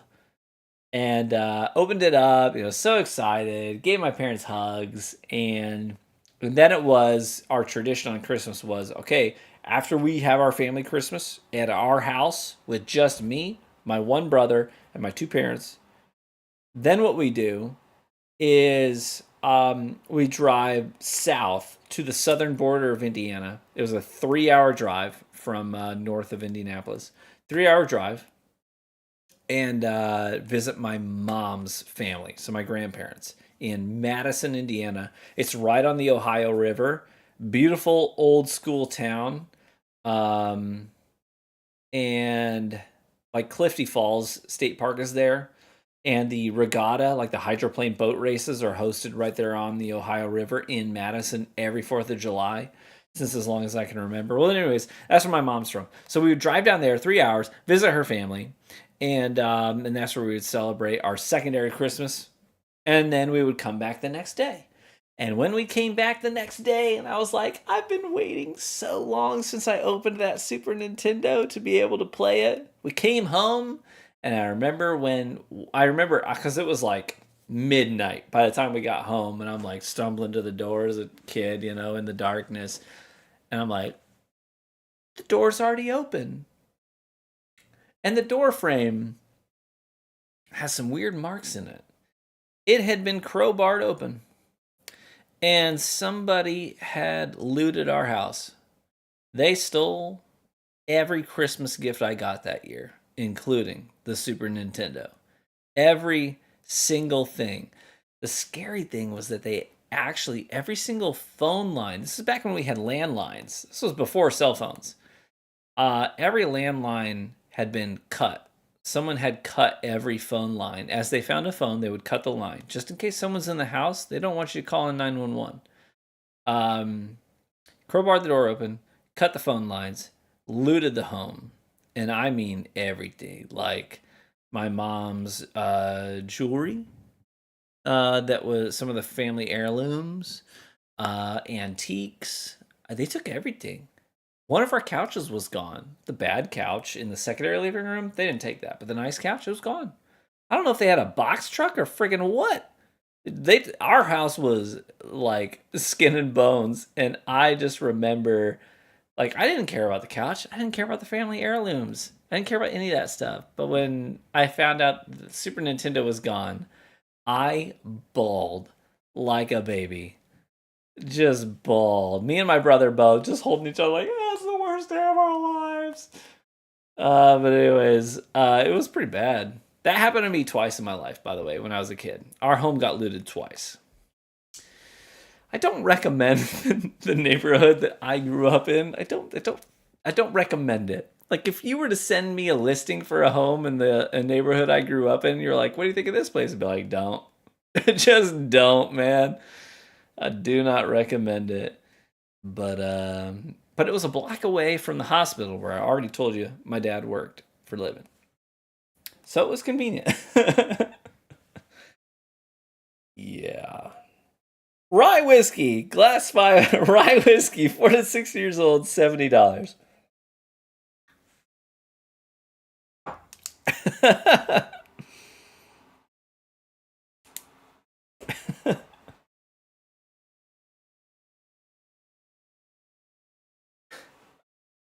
So I'm going to recap here. I think we had 3 bourbons and 2 ryes. Wow, so sad, crazy. I wasn't looking for a nice segue. Yeah. I'm like the master of transitions, that's for sure. Which means something entirely different this day and age, which is fine too. Anyways, 5 glasses on the table tonight. This is why I'm glad I have German Shepherds. That's right. We had a West Highland White Terrier growing up. See, I don't know why we downgraded. Because when I was real little, the very first dog I ever remember us having was a Chow. He looked like a bear. And my dad was, they were both fresh out of college. We were not wealthy people at all. We lived in a house that my grandfather owned. But he was starting a church in Russia at the time. So he didn't need the house. But instead of selling it, he knew we were poor. He gave, he let us stay in the house, live in the house while he was away on missionary work. So we lived in my grandfather's house, just the four of us, me, my mom, and my brother and I, when I was real little. And we had a chow because my dad was working two jobs. He was a door-to-door insurance salesman in the evening hours. So he would come home from work, eat dinner with us, and then go with his briefcase, just start walking around. And that was some of my earliest memories ever, were us living in that house. And we had this chow because in the evenings it was just me and my brother and my mom. And I already told you about the neighborhood I grew up in. So having a chow was helpful. My parents still tell stories about how that chow chased off a man in a trench coat who was walking up in our backyard. He came into our backyard and was walking up to the house. And that chow was like, "I'm going to frick you up, buddy." And that man jumped the fence on his way out. He did not bother to open a gate because he thought that his life was in danger. Smokey was his name. Great dog. He was really sweet to us. We loved him. But then we downgraded to a West Highland White Terrier after Smokey died of a heat stroke one summer. So we downgraded to a terrier, and that dog was not intimidating at all. She was sweet, but she was not intimidating. And that's why, ever since I have been a homeowner, I have had a large dog. Our first dog was a black lab boxer mix. His name was Tebow, and he was awesome. He was such a freaking amazing dog. Loved him to death. If I had a picture, actually, hey. When he died, the agency that gets me deals for sponsored content had this made by an artist. This was hand drawn. This is my dog Tebow. And when he died a little over a year ago, they commissioned this for me and sent it to me, which is a very sweet gesture. But he was an amazing dog. I remember actually, Brian in chat might remember this and if Robin was still here, she might have remembered it too. John might remember this, but my dog Tebow, 10 years ago now, maybe, had an accident where he ripped his ACL, and we didn't have money.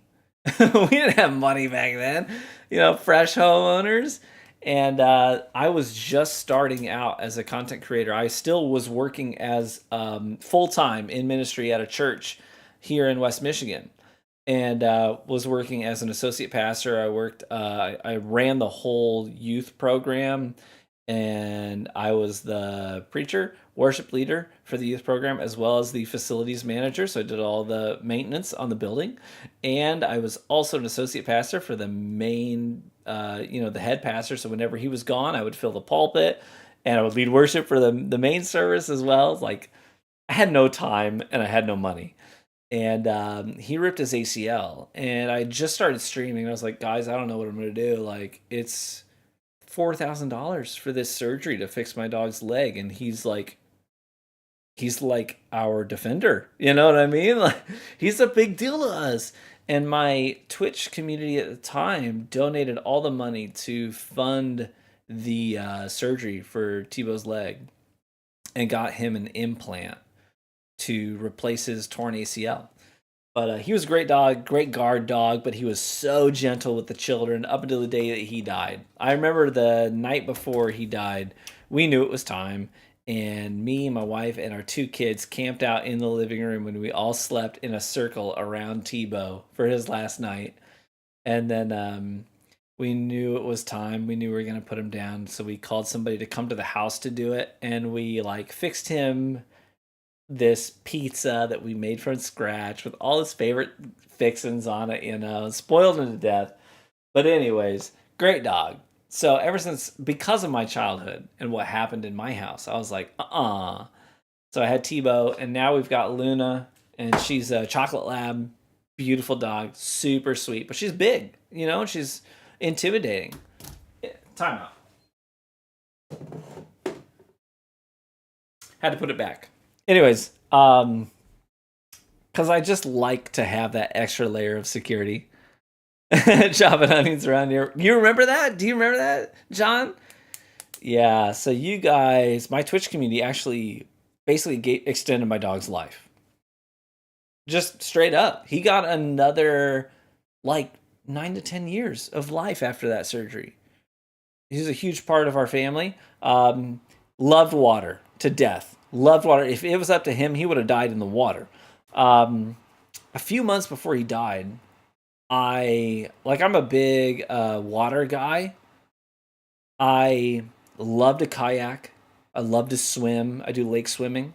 You get the balloon that ties around your ankle, and it buoys, it floats, so that if anyone's boating early in the morning, they can see you. But I love to do lake swimming. I'll do laps across the lake. It's just a big part of what makes me who I am and what I enjoy doing with my mornings. 5 a.m. I like to be out there on the water when no one else is. I referenced this earlier in the stream. I see the bald eagles like to nest in a lake near me every year. They're like roosting in the this particular lake because half of the lake is like built on. There's these beautiful lake homes on it. The other half of the lake is protected land. So it's just a full on layer of trees and forest. And so I'll put in my kayak on the public launch point on the homes side of the lake, and I'll paddle across, and then I'll just do up and down the side where the trees are, just hoping I can see something. Sometimes we get the falcons that'll come down, but a lot of times it's the bald eagles. They'll swoop down. I'll watch them catching fish early in the morning, taking them back to the nest. It's awesome. Like, I freaking love it. So anyways, I would take Tebow with me, my Black Lab boxer mix that my Twitch community funded his surgery to give him that length of life, which was just a wonderful gift to me and my family. We've always been appreciative of that. So he would climb on what I would do is he was a goer. Like, he did not want to sit still, that dog. So what I would do is I'd get the kayak all unhooked, I'd pull it down to the water. But the first thing I would do is I'd just dive into the water. And I knew that as soon as I went in, he was in. And we would swim, up and down the coast a little bit together, come back to the boat. And then once he was tired, I'd lift, because like I said, his knees were really bad. He had bad arthritis, especially when he was older. I'd lift him onto the boat, and after he'd done his swimming, because he loved to be in the water, couldn't feel the pain in his knees when he was swimming, I'd lift him onto the boat, and then I'd do my whole routine with him. And he would just lay there at my feet on the kayak, just watching the birds and stuff. He loved it. So I posted videos a few months before he passed, of him swimming, like some of his last swims. And that was just a real special time for me, just to be able to spend that time with him. Anyways, a lot of this stream has just been story time with TV, but I think that's okay, because I didn't want to pound 5 drinks in a row. You know what I mean? So, but that's okay. So just to recap here, I'll go ahead and I'll reveal what these have been. But I said glass number 1, I said bourbon, 6 years old, $90. Glass number 2, I said rye, 4 years, $65. Glass number 3, bourbon, 6 years, $50. Glass number 4, I said bourbon, 7 years, $120 though, because of a lot of proof on it. And then the final pour, I'm pretty sure was a rye, 4 to 6 years old, $70. Sound good? Now, before I reveal what these are, I'm going to take a stab at 3 of them. 3 of the 5. I think that glass 1 is a Booker's of some kind. I definitely think it's Jim Beam distillate. But if I had to fall off the log, I would say, hey man, I think that's a Booker's bottle right there. So there's that. Glass 3, I'm going to say is a Weller product, maybe Antique 107. Glass 4, I think, is Stag 23B. Boom. 23B. Which one is your favorite? That's a really great question. It's tough because I think I have favorites in different categories. Like, what's my favorite $30 pour? What's my favorite $60 pour? What's my favorite double oaked product? What's my favorite American single malt? What's my favorite twice barreled rye of any kind? You know what I mean? So I think that I don't know that I could really pick a favorite without knowing what they are because I think that they fulfill different purposes. Because sometimes I'm just in a mood. You know what I mean? Sometimes I'm like, it's tonight I just want a really like traditional legacy distiller bourbon. And then other nights I'm like, man, I want something with some attitude tonight. I want something that's got a little bit of, that's going to bite me back. Like I'm going to be sipping it, but it's going to fight back a little bit. You know what I mean? I'm up for a nice little competition, a little duel with a bourbon or with a whiskey of some kind. So I think it really depends.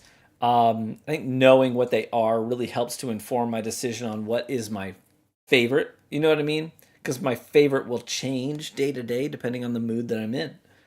But of these pours, if I really just, for the mood I'm in tonight, let me do that. For the mood that I'm in tonight, I think 2 and 4 are my 2 favorites of the night. For the mood that I'm in tonight, pours number 2 and number 4 would be the ones that I like the most for my current mood. Is that cool? That's what I'll say. Yeah. Time to reveal.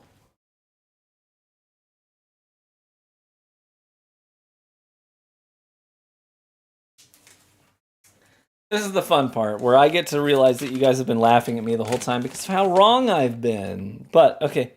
Oh, I will say the very first thing I see is glass 1. Booker's 2023-04. 2023-04.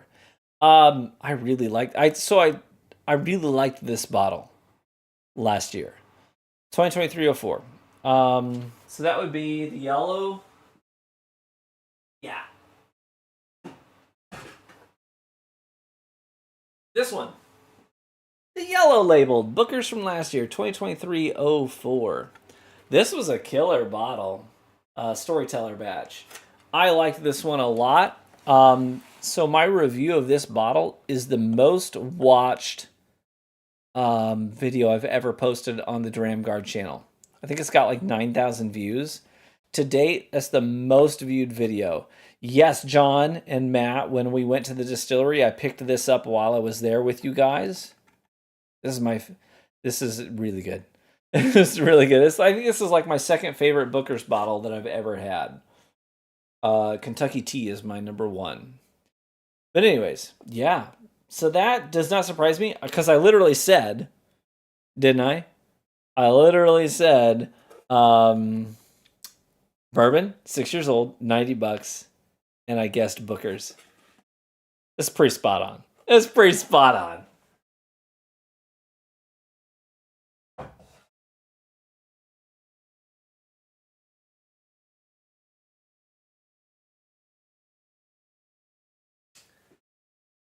The next bottle.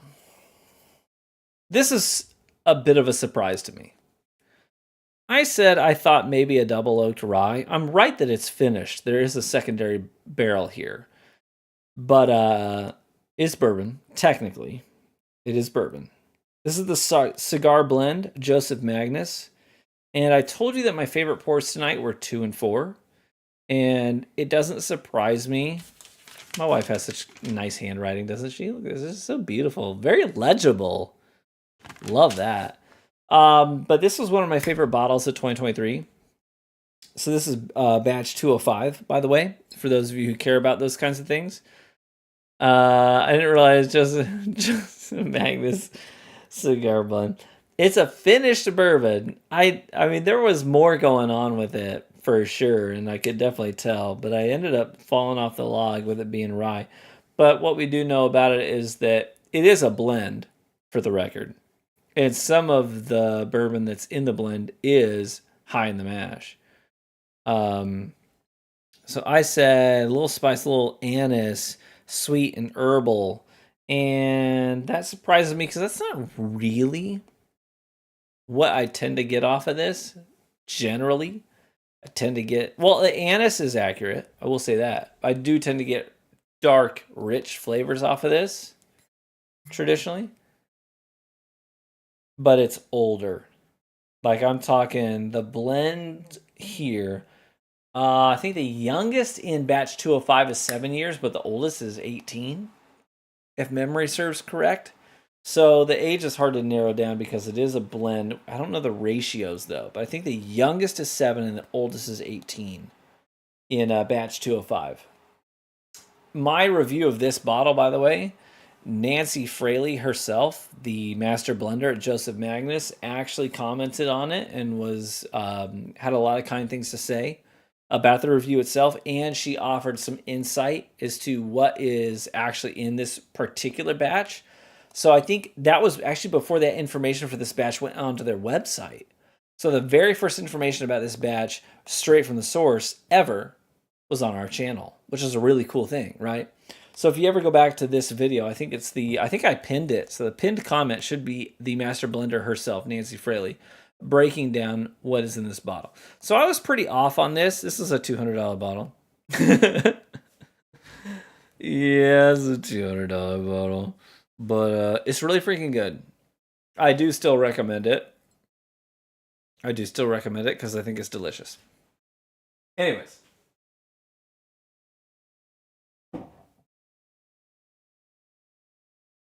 So there's that.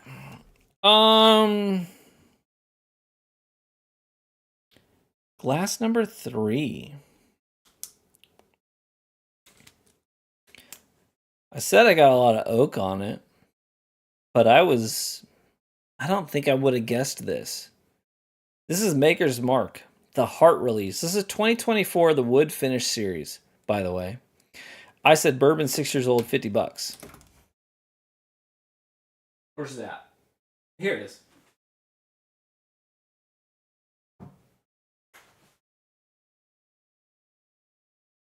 I was kind of off on this, wasn't I? I said this tasted like, what'd I say? I said this tasted like Buffalo Trace, didn't I? This is Maker's Mark. This is the Wood Finish Series, the Heart Release. So French oak staves went into this. I just reviewed this one. I didn't drink it yesterday, Matt. I posted the review of it yesterday. Yeah, you're on Mash Bill 1. That's right.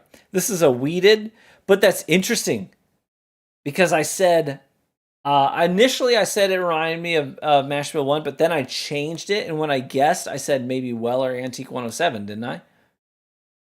Right? Wheated bourbon. I said bourbon as the category. $50. I think I started out higher. I think I said $100, and then I dropped it to 50. This is technically, I think, is a 70. Well, technically, I think the SRP is $65, but most people are stocking it for 75. The chocolate was a carryover too. Oh, sure. Chocolate covered cherries, yeah. The proof on this is 111.7. Yeah. So that's interesting that I would equate this with Weller Antique 107. So that would be 4 proof points off. So 4 proof points off. It is a wheated bourbon. So I think my head was kind of in the right sort of territory, wasn't it? Would you agree? Like, be honest. Would you agree? Like me equating Maker's Mark, like a Wood Finish series here. Would I be far off there to say Antique 107 reminds me of this? Wheated bourbon, similar age, close proof. Kentucky distillery, Heritage Distillery. That's really not too far off, I don't think. The only thing is that, let's see, what did I write down? I said Warehouse Funk, brown sugar. I did get a lot of brown sugar when I reviewed this as well. And I said $50. I was a little low on that. This is a pretty good bottle, by the way. I do recommend it. Thanks, Matt, actually, for procuring this for me. So anyways, I think, obviously I didn't nail it, but I don't think I was too far off. I'm going to give myself a little bit of credit on that one.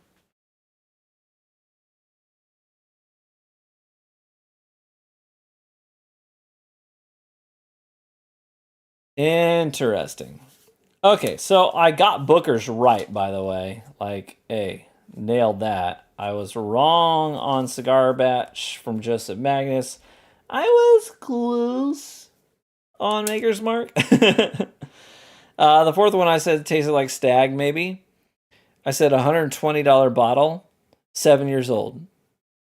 It was Elijah Craig Barrel Proof C923 from last year.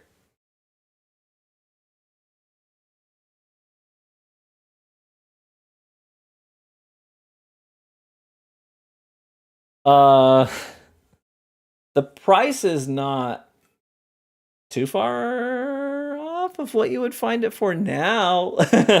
But I think what's SRP for this is probably like close to the $80 range, yeah? Man, how'd you get a C923? I don't know, Matt. How did I get a C923? But that's that right there. It doesn't surprise me that I went to Stag in my mind with this bottle. Because again, bourbon, I was right on the bourbon part. Proof point is 133.0. I said it was hot, which is why one of the reasons I went to Stag was like, this is quintessential bourbon. It is a really hot in the proof point. I said, age, what'd I say? 7 years? I started at 8, I dropped to 7. It's actually 13 years old, right? It says it right there on the bottle. Barrel proof. C923, 13 years old, 7 months, 133 proof. I said that I think I dropped my proof or my age statement on it because I said maybe they're hiding the age with the proof point. Not the case. It's old. 13-year-old, 7 months on C923. What a great pour. I said 2 and 4 were my favorite pours of the night. It doesn't surprise me. C923 and Joseph Magnus Cigar Blend have traditionally reviewed very highly for me. Very highly for me. Very cool. I did not pick up...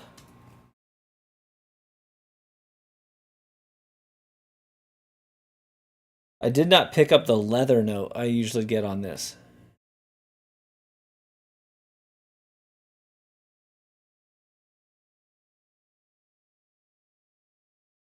Now I know what it is, but I am still getting that cherry note I was picking up. I think that's accurate. Nope, wrong, no mercy.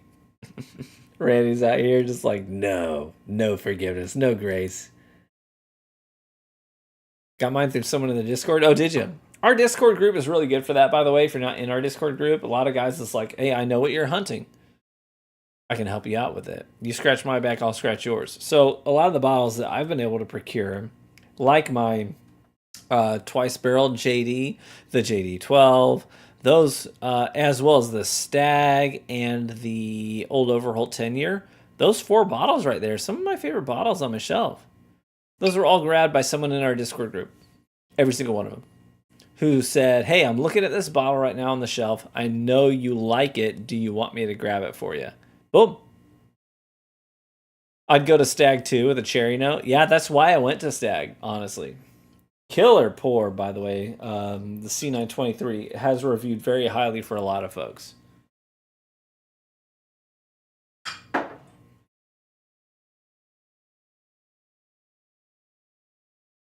This is the one that is...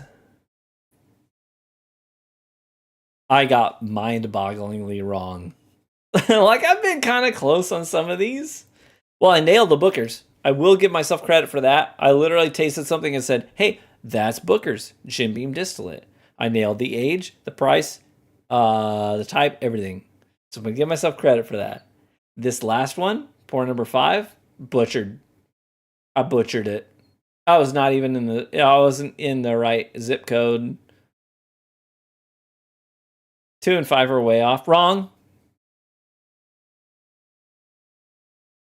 Maybe. Disco 11. Man. There's not much rye in this at all. Like, I'm going to give it to you straight. Like, I want to... Maybe it's because I was just coming off of... I mean, like, you guys have me... DMC's got me having Booker's, Elijah Craig Barrel Proof C923, one of the hottest, most leathery pours of bourbon in recent years. Joseph Magnus cigar blend. All these deep, dark, rich flavors. And then you have me taste Bardstown Disco 11, which is a really bright bourbon. I think that might have been one of the reasons that it sort of threw me off. I don't know if he did that on purpose, but coming off of all those dark, deep, rich bourbons, I tasted this and I thought bright cantaloupe. I think I said honey, cantaloupe, sweet oak. I said a rye, 4 to 6 years old. This is 73% of this whiskey is 13-year-old Kentucky bourbon that's 75% corn. That's how far off I was. I was not even close. Not even remotely.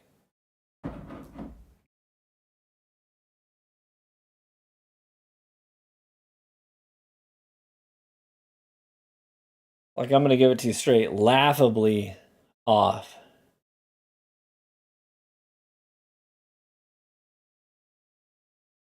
I can't judge. I'd be like, hey, that whiskey, it good.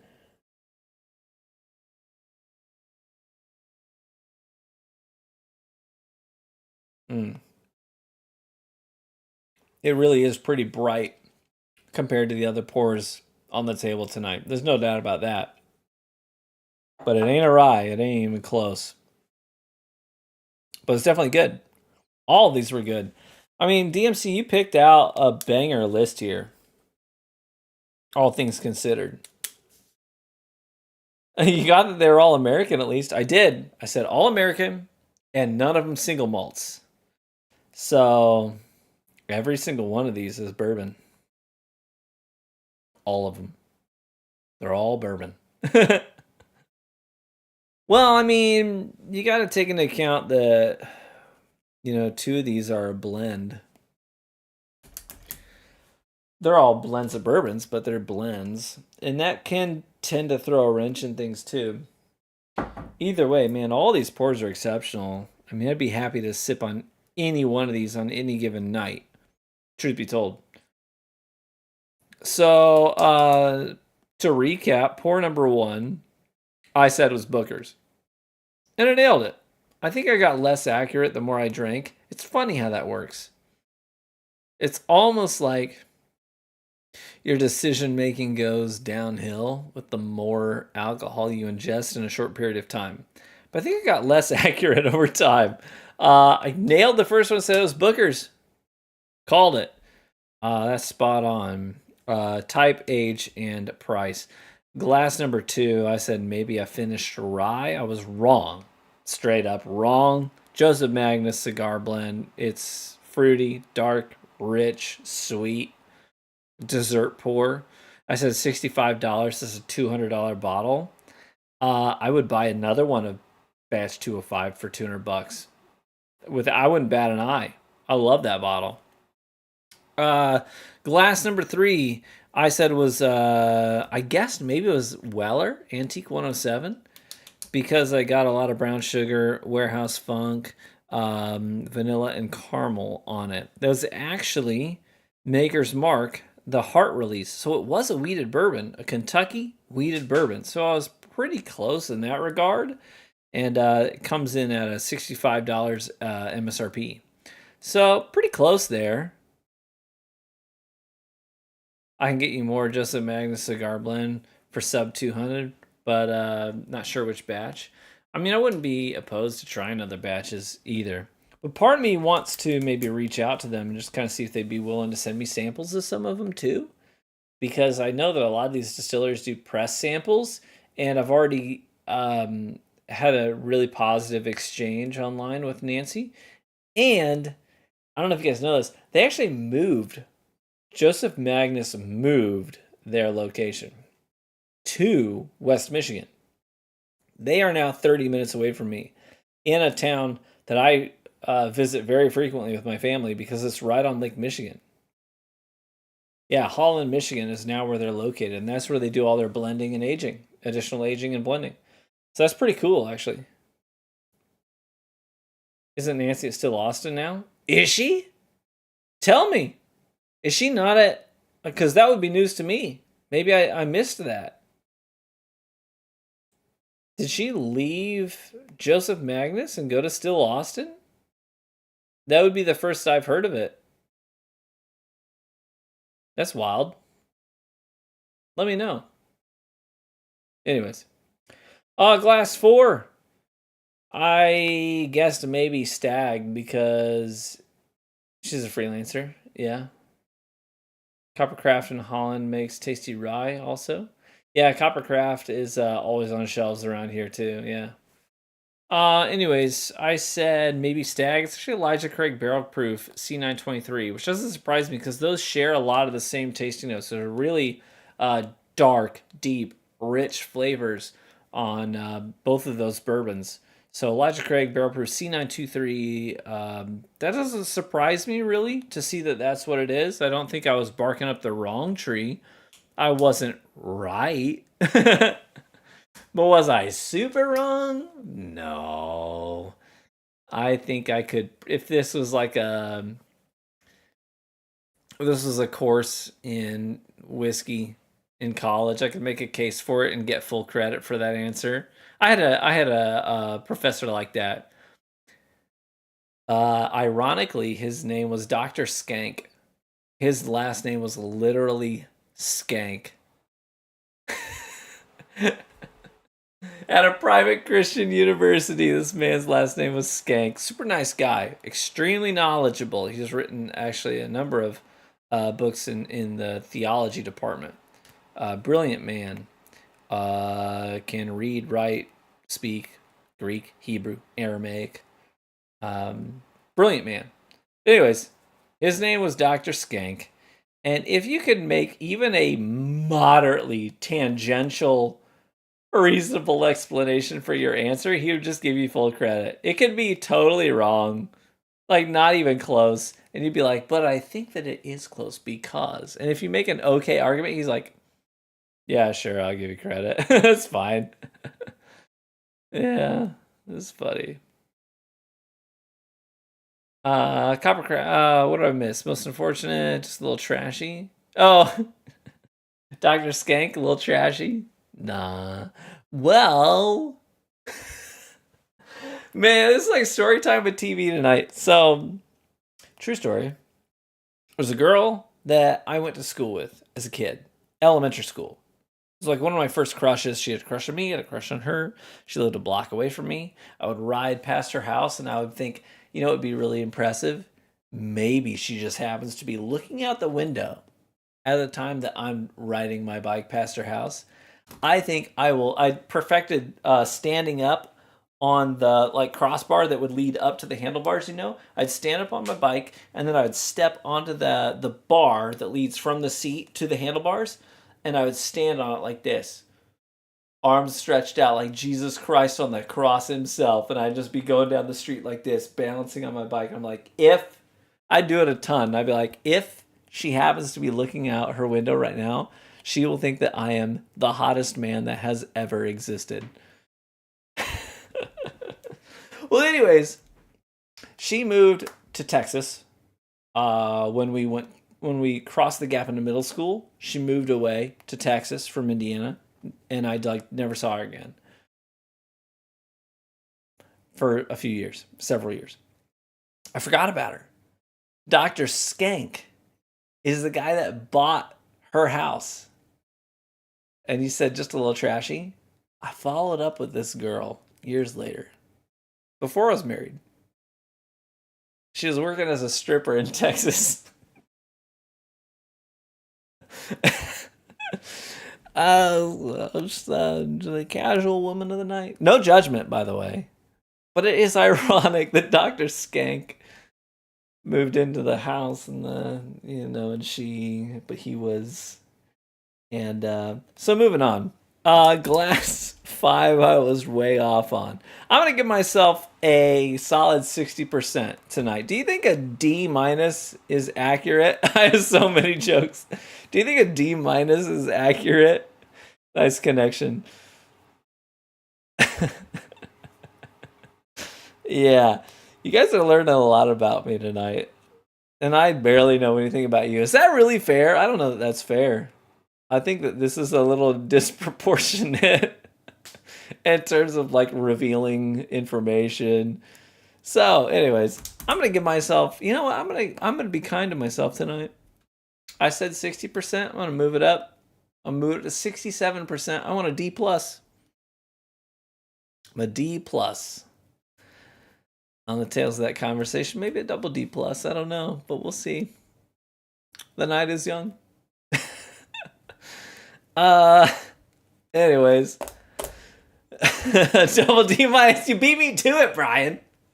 You beat me to it. F plus. Here, help me out here in chat. If you were to give me a grade, like a proper grade, on how I did tonight, mind you, I called, not just type, age, and price on the bookers, but I said what it was. I literally picked it out of everything it could be, and I said it was bookers. That's pretty cool. So when you give me a grade, you remember that. But give me solid C. I'm going to take it. Skank would give you a C. Close enough. C minus for John. You know what? I'm good with this. A strong C. See, this is why Randy's my favorite. Give me an S for Skank. I think he passed, whatever that is. Thanks, John. I appreciate you, brother. John's like 7 margaritas deep right now anyways. We drink us a bit more and move you up to a C minus. That's fair. It's hurtful, accurate, and fair. Yeah. Hey, thanks for hanging out with me tonight, everybody. I appreciate y'all. I've enjoyed this. In bed, too. I bet you are. So that's where I wish I was right now. It's tomorrow night. Yeah, so tune in tomorrow night for another live stream. I'm just kidding. I don't think I have it in me. This has been fun. Yeah, so this weekend, I might have another video. If I get it edited before I hit the road first thing tomorrow morning, I might like pre-upload it and then have it go public while I'm gone. But I did record a full video on Nick Offerman's collabs with Lagavulin, which I cut my whiskey drinking teeth on single malt Islay Scotch whiskey. So Lagavulin is near and dear to my heart in that regard. But Nick Offerman, so it's like celebrity whiskey. Is it okay sometimes? Is this collab with a celebrity a good thing? So if you don't know who Nick Offerman is, if you've ever watched like Parks and Recreation, Parks and Rec, that show, Nick Offerman is Ron Swanson in that show. He's like in tons of memes, right? Tons of memes and GIFs. You'll see Nick Offerman. He's a really funny dude. But I covered the rum finish and the charred oak barrel. Both of those. So it's a twofer. So the rum finish, yeah, that's right, the Jamaican rum finish and the charred oak. And I picked which one I liked more, and also gave both of them a score per my scale as usual. Just Bill and The Last of Us. That's right. As a gamer, I really enjoyed watching The Last of Us series on HBO, and he was Bill in that as well. Yeah, and he won some awards for that too. Yeah. Anyways, that's that. Thanks for tuning in. Appreciate you all, especially those of you who are Patreon supporters. You guys really do make the channel happen. We had a lot of really cool stuff happen this week. Glens Creek Distillery, who makes like OCD number 5, which is one of the things that they're very celebrated for. They shared the Dramguard video reviewing OCD number 5 on their socials this week. We also had 13th Colony, you know, all the hotness. Like 13th Colony is kind of like all the hotness right now. They shared our review of their cask strength and a couple of others. I think it was a 3-for video, but they shared that on their newsletter this week, today actually. And that video got hundreds of views in just a few hours after that newsletter went out, which is really cool too. So both of those videos were made because Patreon supporters sent in samples or full bottles of those pours. And so big shout out to you guys. When I say at the end of my videos, like, hey, I'm so appreciative to my Patreon supporters, I couldn't do this channel without you, like, I freaking mean it, guys. Like, some of our most watched videos on the channel, most successful content we've ever had, has been because I'm one man with a budget, a tight budget. Some months are like that. You know that as well as I do. But because we are a community, we're a collective group of individuals who are passionate about whiskey. I get to try a lot of things and taste a lot of things and review a lot of things on the channel that are not on my shelf because I did not have the freedom that month to buy that bottle. But you did. And because you did, you shared it with me. And because you shared it with me, I was able to make a video on it. And so we collectively were able to put something out there on the internet that people appreciated. And I think that that's a really special thing. Absolutely. I really do believe very strongly in the power of community. I told you a bit about my heritage growing up.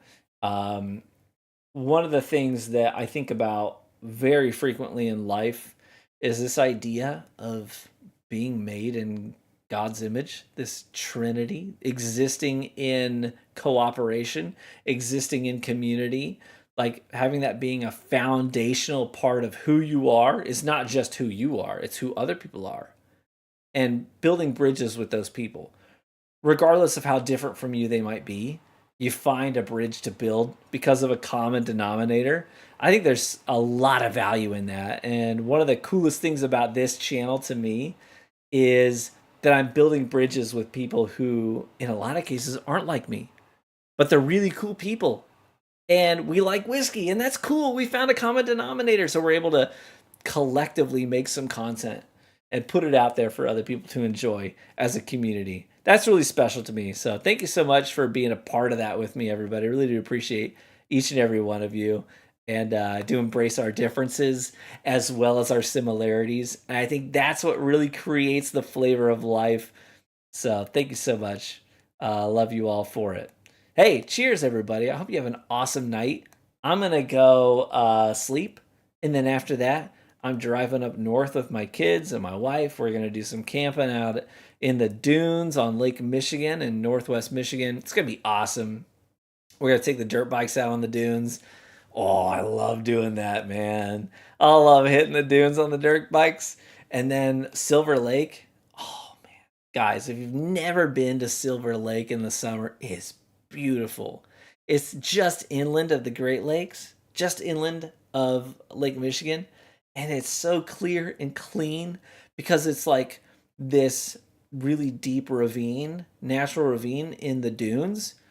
And the water pools there, makes this huge lake that's really shallow most of the way through. But then on the north bank, there's a steep decline on a sub-water level. So it has this nice drop off. So we do a lot of boating up there. But the swim in there is perfect because it's lake water without the like seaweed that's grabbing your feet. You know what I mean? It's just sand. Clear water, sand, blue. So fresh, so clean. Dude, this is like some of my favorite stuff to do in the summertime. Take the kids, take the dog. She's coming up with us. We're going to be swimming in the lake. We'll hit the dunes. It's going to be an awesome weekend. I'm really looking forward to it.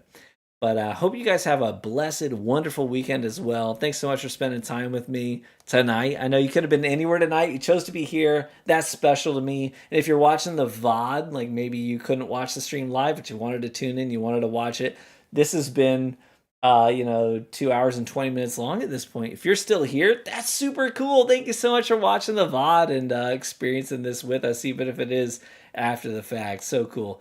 Love you guys. Hope you have a wonderful weekend ahead of you. And we'll catch you hopefully in the next video. Till then, take care of yourselves. Cheers, my friends. May you live richly and get better with age. Bye-bye.